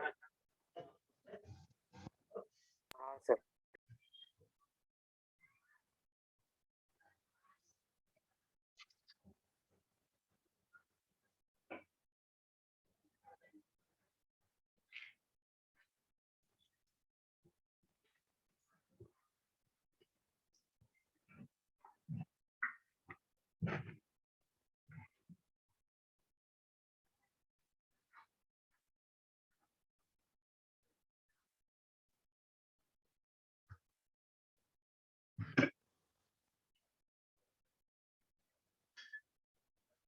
Done sir.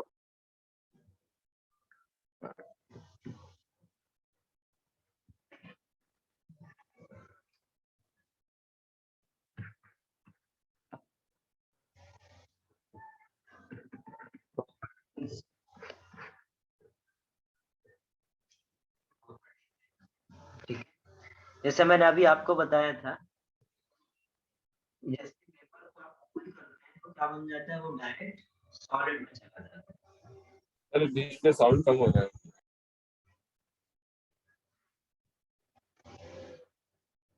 है। साउंड कम हो रहा है, बढ़ा देता हूँ, अभी ठीक हो गया। बढ़ा देता, अभी ठीक है। हाँ सर। लास्ट पेज और दिखा दूं आर्यन को, एक मिनट, देखो लास्ट पेज।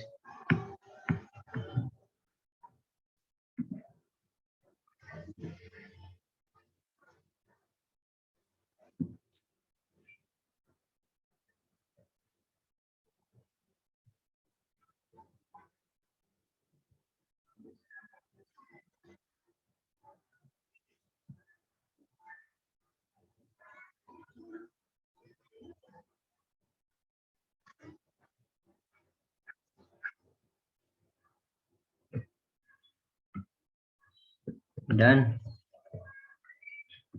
अब देखो जरा प्रॉपर्टीज में, ये जो आपका एनहाइड्रस AlCl3 होता है, जो ये AlCl3 है बेटा, ये सबलाइम प्रॉपर्टीज रखता है। सब्लिमेशन याद है, सीधे सॉलिड से वेपर, वेपर से सॉलिड में कन्वर्ट होता है। तो ये जो आपका AlCl3 है, it sublimes at 180 degree centigrade. एक मिनट होल्ड रखना। सर किसका वजह? सर का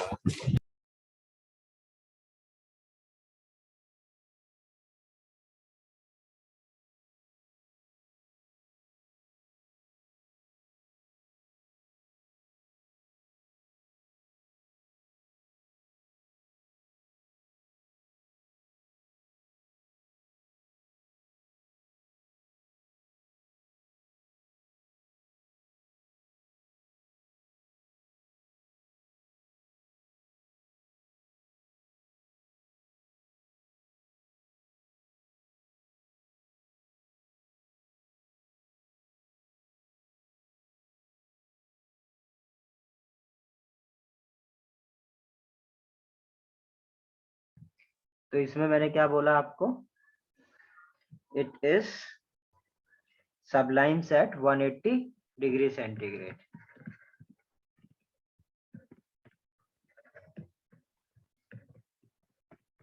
सब्लिमेशन की प्रॉपर्टी रखता है। और होता क्या है बेटा, इसमें एक और खास बात है, जब ये सबलाइम होता है बेटा तो ये AlCl3 के फॉर्म में नहीं रहता, ये डाइमराइज हो जाता है, ठीक है। और जब उसको 750 डिग्री सेंटीग्रेड तक हीट करोगे तो वो डाइमराइज हो जाएगा, और उसको यदि वापस और यदि हीट करो, ठीक है, 750 से ज्यादा हीट करो तो फिर वो वापस अपने मोनोमेरिक फॉर्म में आ जाता है, ठीक है। पूरा स्टेटमेंट लिखा रहा हूं तो समझ में आएगा। When AlCl3 sublimes, it gets converted into dimer Al2Cl6, but when it is further heated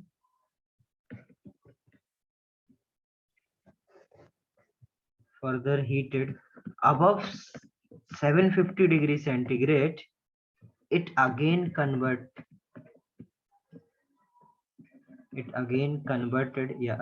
gets converted into the monomeric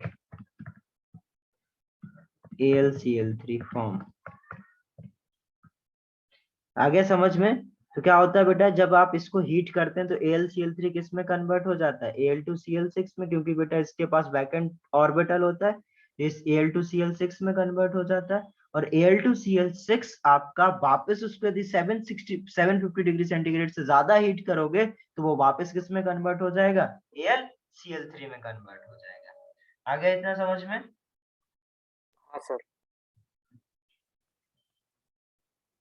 अब क्या होता है, थर्ड पॉइंट बहुत इंपॉर्टेंट है, बहुत पूछा जाता है। ये जो 2AlCl3 है, यदि बेटा इसकी रिएक्शन आप H2O, ये हाइड्रेटेड फॉर्म है, यदि बेटा इसको आप सिंपल हीट करो, ठीक है, तो आपको क्या लगता है इसकी सिंपल हीटिंग से क्या बनना चाहिए, AlCl3 और वाटर क्रिस्टलाइन उड़ जाने चाहिए। Yes sir. बट होता क्या है बेटा, जब इस AlCl3.6H2O की रिएक्शन आप इसके हीट कराते हैं तो आपको क्या मिलता है, Al2O3 प्लस 6HCl मिलता है। मतलब क्लोराइड किस में कन्वर्ट हो जाता है, ऑक्साइड में कन्वर्ट हो जाता है। और बेटा ऐसा करने वाले ऐसे बेटा 3 क्लोराइड ही होते हैं, एक तो Al का, एक Fe का, और थर्ड होता है बेटा कॉपर का। ये 3 के अलावा कोई और क्लोराइड होगा यदि, तो उसको आप यदि हीट करो तो सिंपल क्या मिलेगा, उसका chloride plus water of crystallisation. But इसमें क्या होता है बेटा, एक मिनट, ये तो 6 होता है। इसमें क्या होता है बेटा, आपका ये AlCl3 किस में कन्वर्ट हो जाता है, Al2O3 में, ये सिंपल हीटिंग। और यदि बेटा इसी को AlCl3.6H2O की रिएक्शन यदि हीट करा जाए in the atmosphere of HCl, यदि HCl के एटमॉस्फेयर में यदि हीट करा जाए तो क्या मिलेगा हमें, नॉर्मल जो मिलता है AlCl3 प्लस 6H2O। तो ये हमें केस याद रखना है।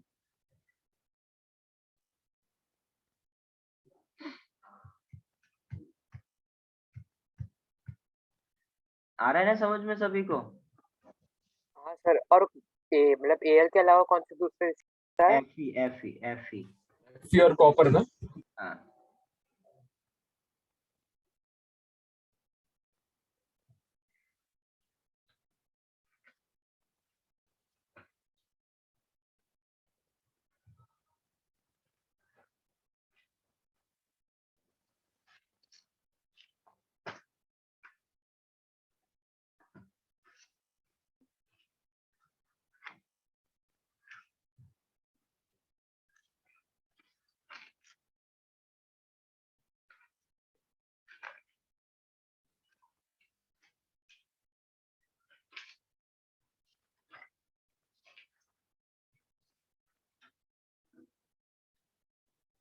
सर सेकंड वाले रिएक्शन के ऊपर उधर इन द एटमो ऑफ एक मिनट सुनो पहले।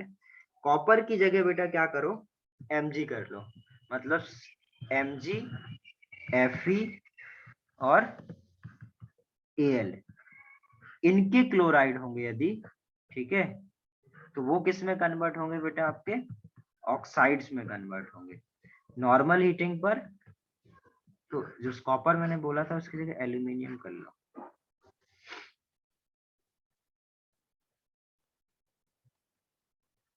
ठीक है, और यदि आप in the atmosphere of HCl यदि हीट करोगे तो सिंपल इन तीनों का क्या मिलेगा बेटा, Mg Fe और Al, इन्हीं तीनों का यदि हीट करो आप in the atmosphere of HCl तो क्या मिलेगा, इसका क्लोराइड मिलेगा। और बाकी सब के जो अदर देन दिस है, बाकी सब का क्या मिलेगा, ऑक्साइड मिलेगा in the atmosphere of HCl में।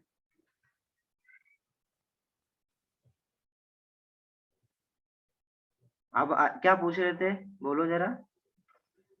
नहीं सर, इतना नोट कर लेना ठीक से।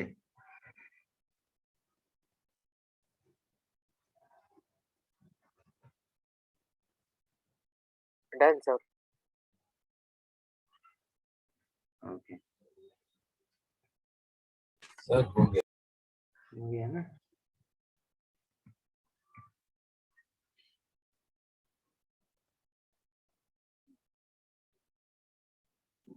अब देखते हैं जरा हम लोग नेक्स्ट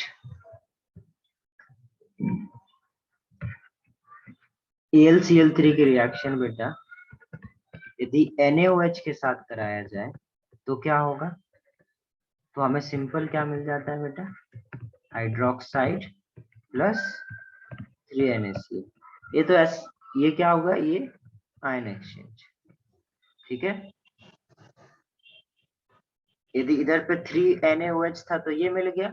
यदि AlCl3 की रिएक्शन सिर्फ एक NaOH के साथ कराते तो हमें क्या मिलता, NaAlO2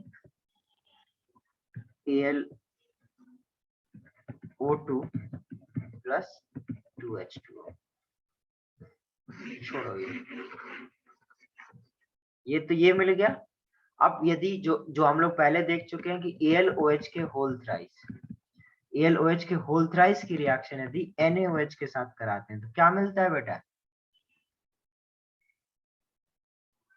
अभी अभी बताया था 10 मिनट पहले। Sir NaLO2 plus NaLO2 plus H2O। Correct, ये सिर्फ दो लोग बोले, सबको बोलना चाहिए था। कम से कम आज की चीजें तो मत भूलो यार, ठीक है। अब यदि नेक्स्ट रिएक्शन देखें AlCl3 की रिएक्शन यदि NH4OH के साथ देखा जाए तो क्या मिलेगा, NH4OH के साथ देखे जाए तो क्या मिलता है हमको, फिर से इधर एक्सचेंज हो जाएगा AlOH का होल थ्राइस प्लस NH4Cl।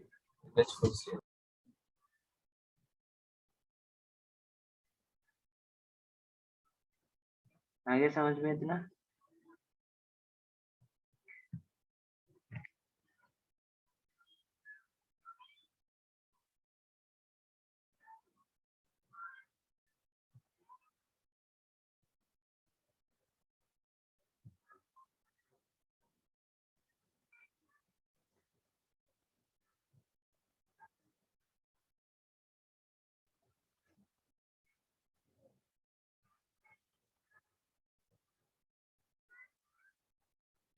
अब देखते हैं हम लोग एलम्स।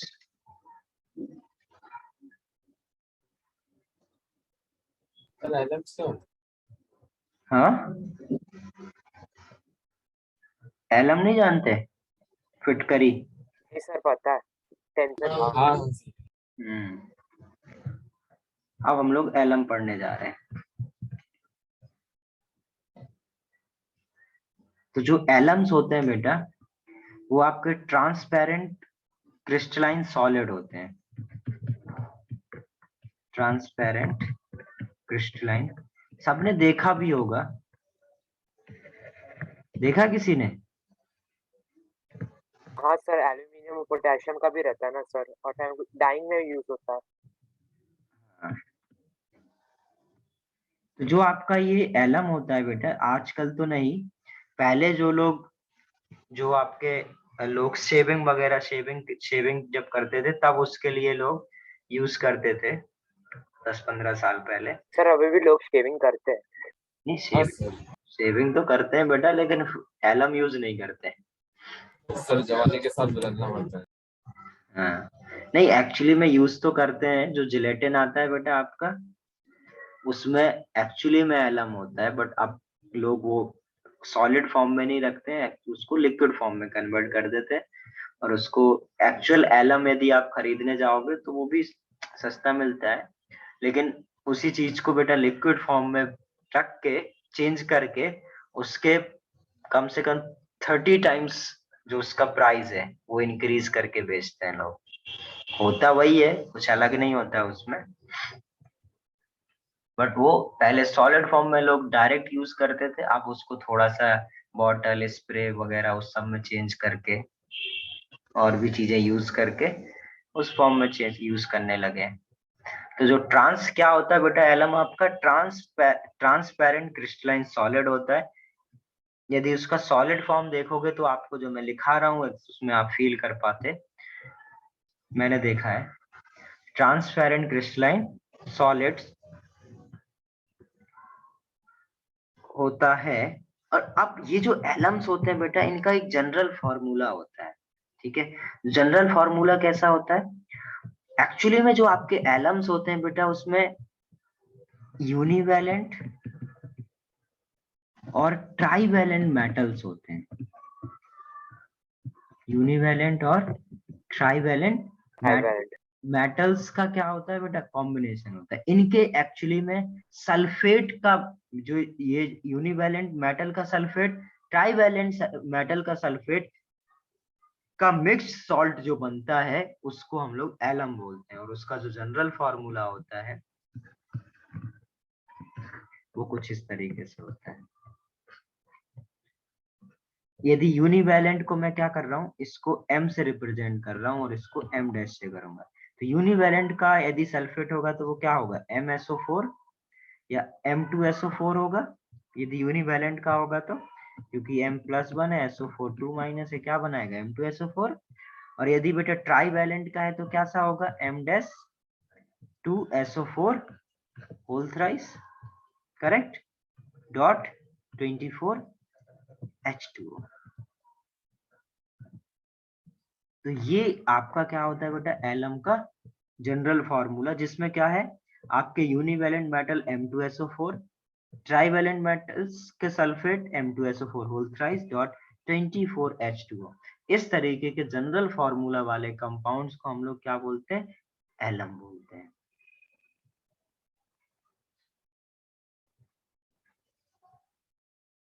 आगे समझ में इतना? हाँ सर। Yes sir. नोट करो इसको फास्ट।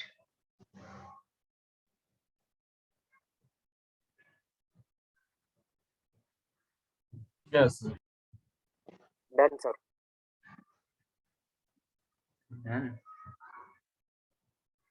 सर वहाँ पर जो जनरल फॉर्मूला में दो अलग अलग है ना वहाँ पे? ये दोनों M डिफरेंट है, डैश। एक M है हाँ एक सर, M। वो जो लास्ट में आपने जो लिखा है जो केमिकल कंपाउंड है वो अलग अलग है ना? केमिकल कंपाउंड, हाँ ये अलग अलग है। मतलब सर वो स्लैश है या तो फिर आपके पास एलम जो है बस M2SO4 का ही रहता है कुछ? नहीं, ये पूरा पूरा कंपाउंड होगा ना, डॉट है ये ओके M2SO। सर, पूरा है सर तो क्या? M2SO4 डॉट है क्या वो?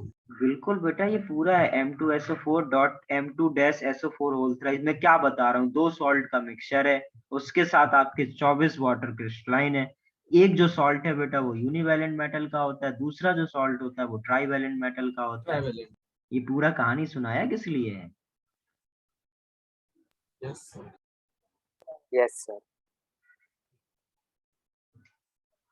अब देखो कैसे एग्जांपल्स होते हैं, इतना लिखो तो फिर मैं आपको एग्जांपल्स बताऊं। सर लिख लिया। सर लिख लिया है।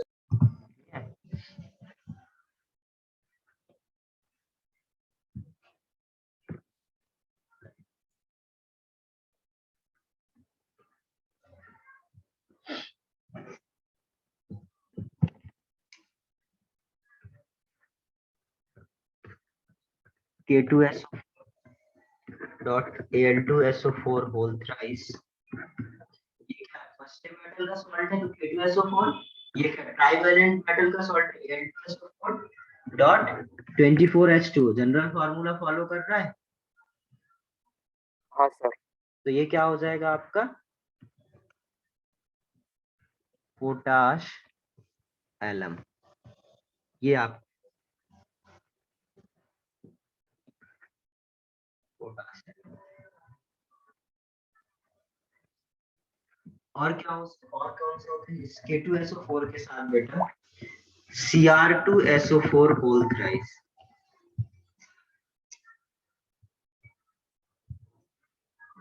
K2SO4 और Cr2SO4 whole thrice dot 24H2O।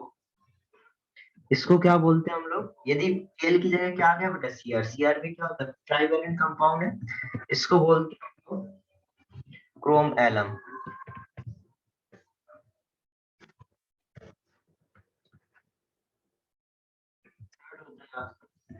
K2SO4 dot Fe2SO4 whole thrice dot 24H2O। और इसका क्या होता है? Ferric alum. ये आपका Fe, इसमें क्या आ गया? Fe आ गया। Fe+3 तो क्या हो जाएगा? फेरिक। ऐसे कुछ हो जाए इस तरीका। अभी मैंने इसको लिखा था थोड़ी देर पहले अमोनियम एलम को NH4 whole twice dot Al2SO4 whole thrice dot 24H2। ये क्या हो जाएगा आपका? Ammonium alum.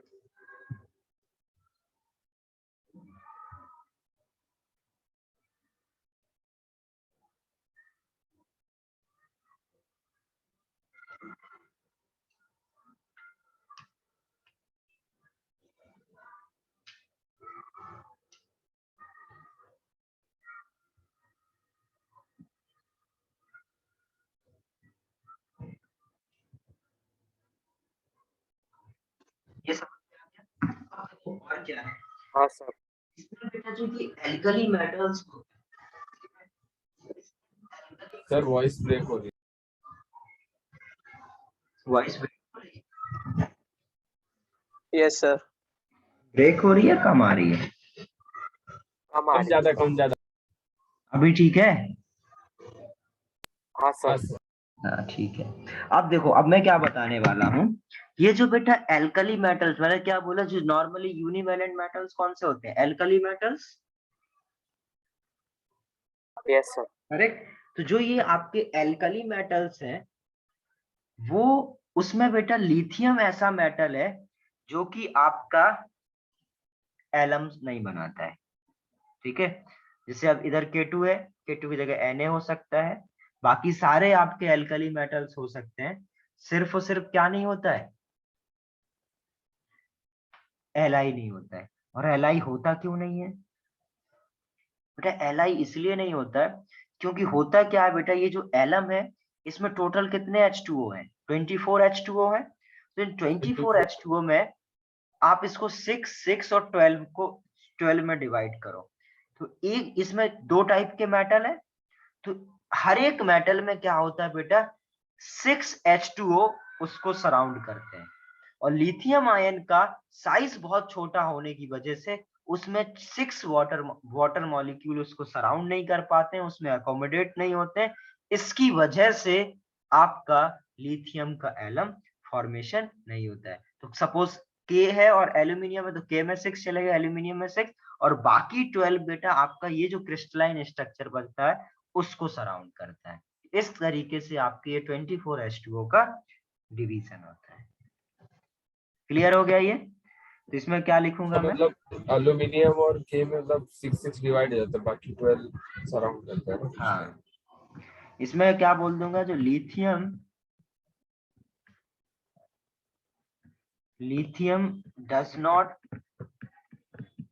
does not form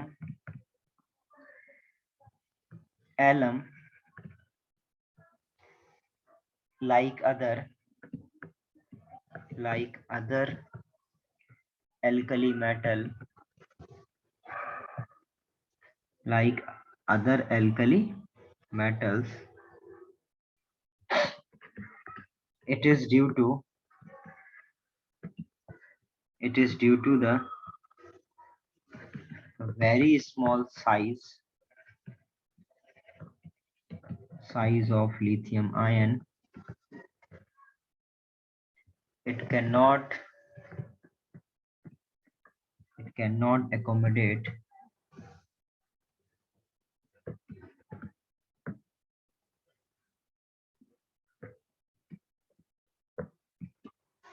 accommodate 6 molecules of water.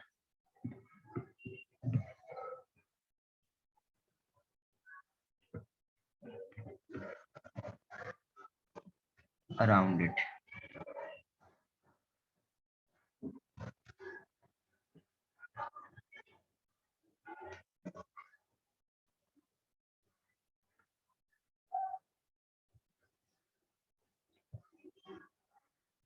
Done, sir.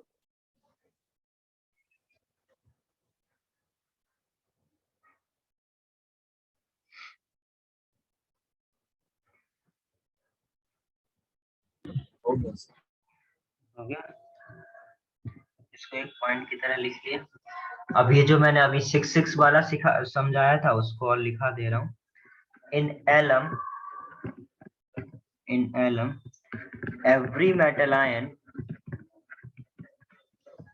alum every metal ion is associated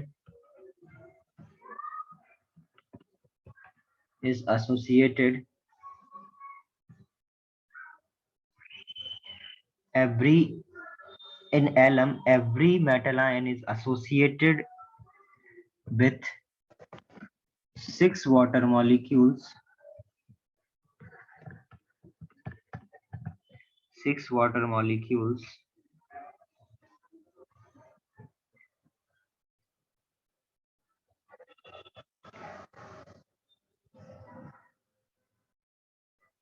and the remaining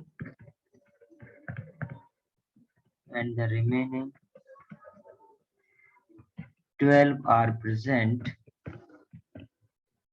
in the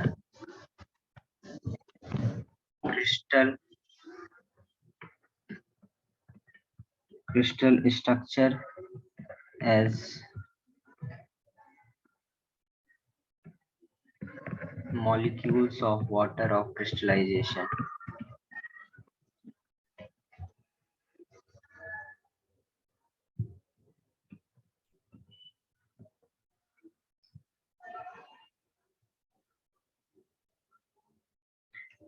जैसे अभी हमने general formula क्या देखा था, M2SO4। यदि बेटा आपका जनरल फॉर्मूला कुछ ऐसा है, MSO4 M2-SO4 whole thrice dot 24H2। MSO4 है, इसका मतलब क्या है? M क्या है अब इधर? डाइवेलेंट। ट्राइवेलेंट है। यदि M अरे नहीं, मुझे डाइवेलेंट लगा वेंडेस फुल। क्या? अरे मुझे लगा दूसरा वाला एम बोले, उसको मैं ट्राइवेलेंट। और ये क्या आपका ट्राइवेलेंट? यदि बेटा आपका अभी नॉर्मली एलम हमने क्या सीखा कि एक यूनिवैलेंट होना चाहिए और दूसरा ट्राइवेलेंट। यदि बेटा आपका एक एलम कैसा हो, एक एलम में मतलब एक में आपका डाइवेलेंट कंपाउंड का सॉल्ट हो, तो वैसे एलम को हम लोग क्या बोलते हैं बेटा? Pseudo alum. ये नोट कर लो।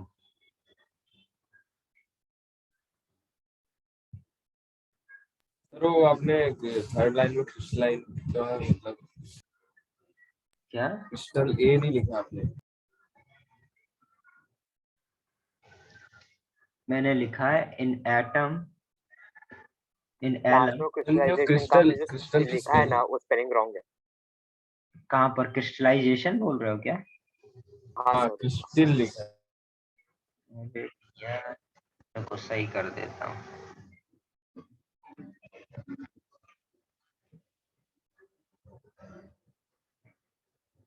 अभी ठीक है?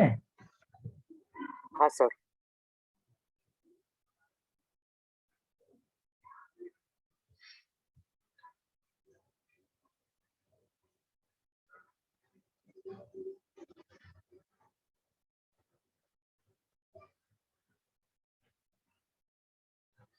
डन ये? No sir. Done sir. Okay.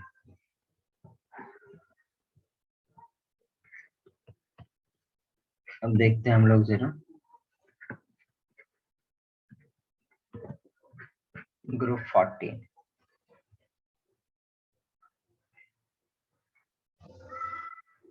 Carbon family. क्या? सर एक sir sir group previous 14 page करो। कार्बन फैमिली ना? हाँ, कार्बन फैमिली। तो ग्रुप 14 में सर एक मिनट प्रीवियस पेज करो। Previous page.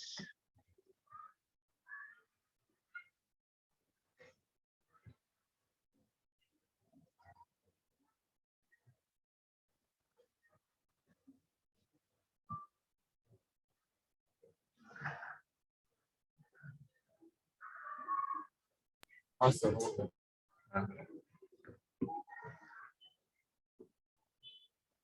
ग्रुप 14 जो है वो आपको पता है क्या होता है? कहें शिवजी, कार्बन कहें सुने शिवजी, सुने पार्वती। ओके। इसमें बेटा ये जो दो मेटल होते हैं आपके, ये जो दो एलिमेंट होते हैं, ये आपके नॉन मेटल होते हैं। नेक्स्ट टू आप मेटलॉइड्स ना।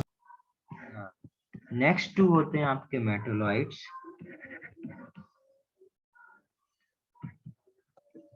और ये जो आपका कुछ छूट गया क्या?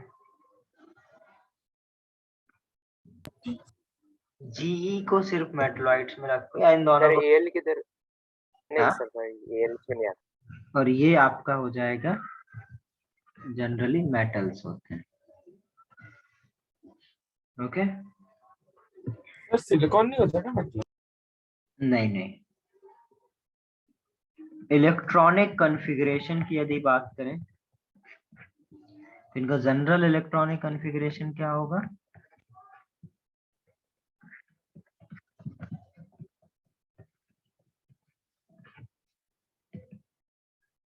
NS2Np2। यही होगा बेटा इसका, इस ग्रुप का जनरल हाँ, इलेक्ट्रॉनिक कॉन्फ़िगरेशन। यस।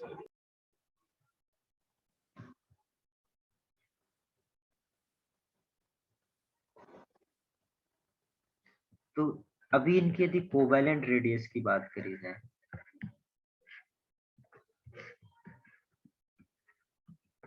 तो क्या होगा ऑर्डर? कहें शिवजी, सुने पार्वती। नॉर्मली क्या होता है बेटा?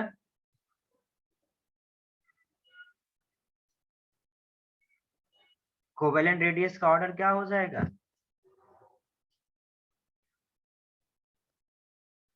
जैसे साइज बढ़ेगा उसका कोवैलेंट रेडियस बढ़ता है। जैसे जैसे बेटा आप डाउन द ग्रुप जाओगे, बहुत बढ़िया, साइज बढ़ेगा तो रेडियस बढ़ जाएगा। ये तो सबको पता है। साइज कैसे बढ़ेगा ये पूछा जा रहा है ना, रेडियस की तो साइज को रेडियस से ही डिफाइन कर रहे हो। क्वेश्चन ही, आंसर ही वही। हाँ सर।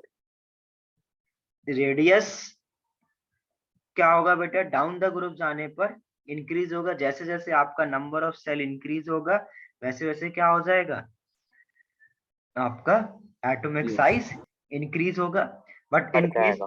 बट आपको याद है 13 ग्रुप में मैंने क्या, 13 ग्रुप में एक्सेप्शन होता है, एल्यूमिनियम आगे निकल जाता है किससे? गैलियम से। But yes sir. ऐसा कोई एक्सेप्शन इधर नहीं होता है। नहीं है। नहीं होता है। बट इधर क्या होता है बेटा? यदि मैं इसकी साइज बताऊं तो इसका 77 पिकोमीटर आता है, और इसका 118 पिकोमीटर, इसका 122 पिकोमीटर, इसका 140 पिकोमीटर, और इसका 146 पिकोमीटर। तो इधर क्या देखते हैं बेटा? इधर से इधर जाने पर क्या हो रहा है? कंसिडरेबल चेंज आ रहा है। 77 से 118 कुछ चेंज आ रहा है। जबकि बेटा यहाँ से यहाँ यदि आप देखोगे तो कोई भी कंसिडरेबल चेंज नहीं आ रहा है, जस्ट सिंपल स्मॉल इंक्रीमेंट हो रहा है। अब क्वेश्चन ये पूछा जाता है, ऐसा क्यों होता है? जब कार्बन से सिलिकॉन तो सिग्निफिकेंट चेंज होता है, क्योंकि उधर भी एक ही शेल इंक्रीज हुई और SI से लेके GE SN इन सब में भी एक एक सेल इंक्रीज हो रहा है, तो इधर पर आपका कंसिडरेबल चेंज क्यों नहीं दिखाई देता, जबकि इधर क्यों दिखाई देता है? तो ये हमें पता होना चाहिए बेटा कि यहाँ से यहाँ इंक्रीज अच्छा खासा होता है और यहाँ से कहाँ स्मॉल इंक्रीज होता है। इसके पीछे का रीजन क्या होता है? Just because of D and F p orbit D and F orbital की वजह से क्या होता है? पुअर शील्डिंग होता है, और पुअर शील्डिंग की वजह से जितना इंक्रीज उनकी साइज में होना चाहिए उतना साइज में इंक्रीज होता नहीं है।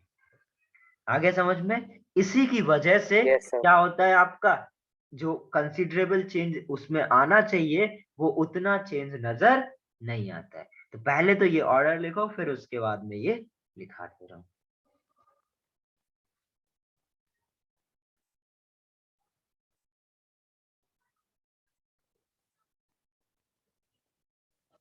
हो गया। हो गया? अब जरा देखो इसमें, किलोमीटर। वो तो उसमें कुछ है नहीं लिखने को, वो तो तुम नॉर्मल लिखने से अरे सर पिकोमीटर लिख रहा था। अच्छा लिखो।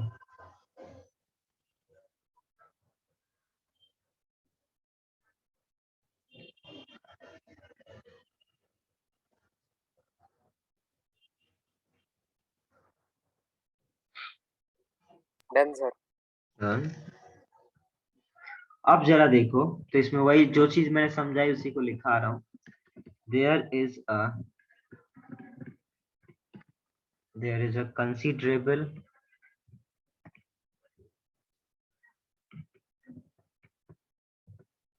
increase in covalent radius from carbon to silicon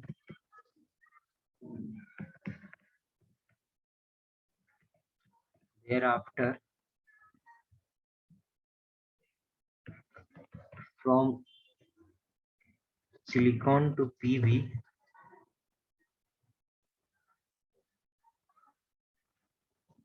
only a small increase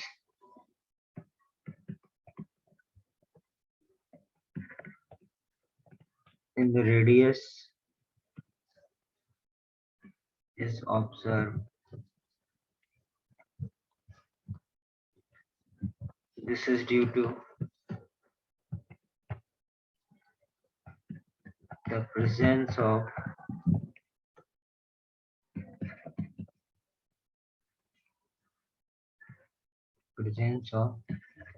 D and F orbitals in the heavier elements.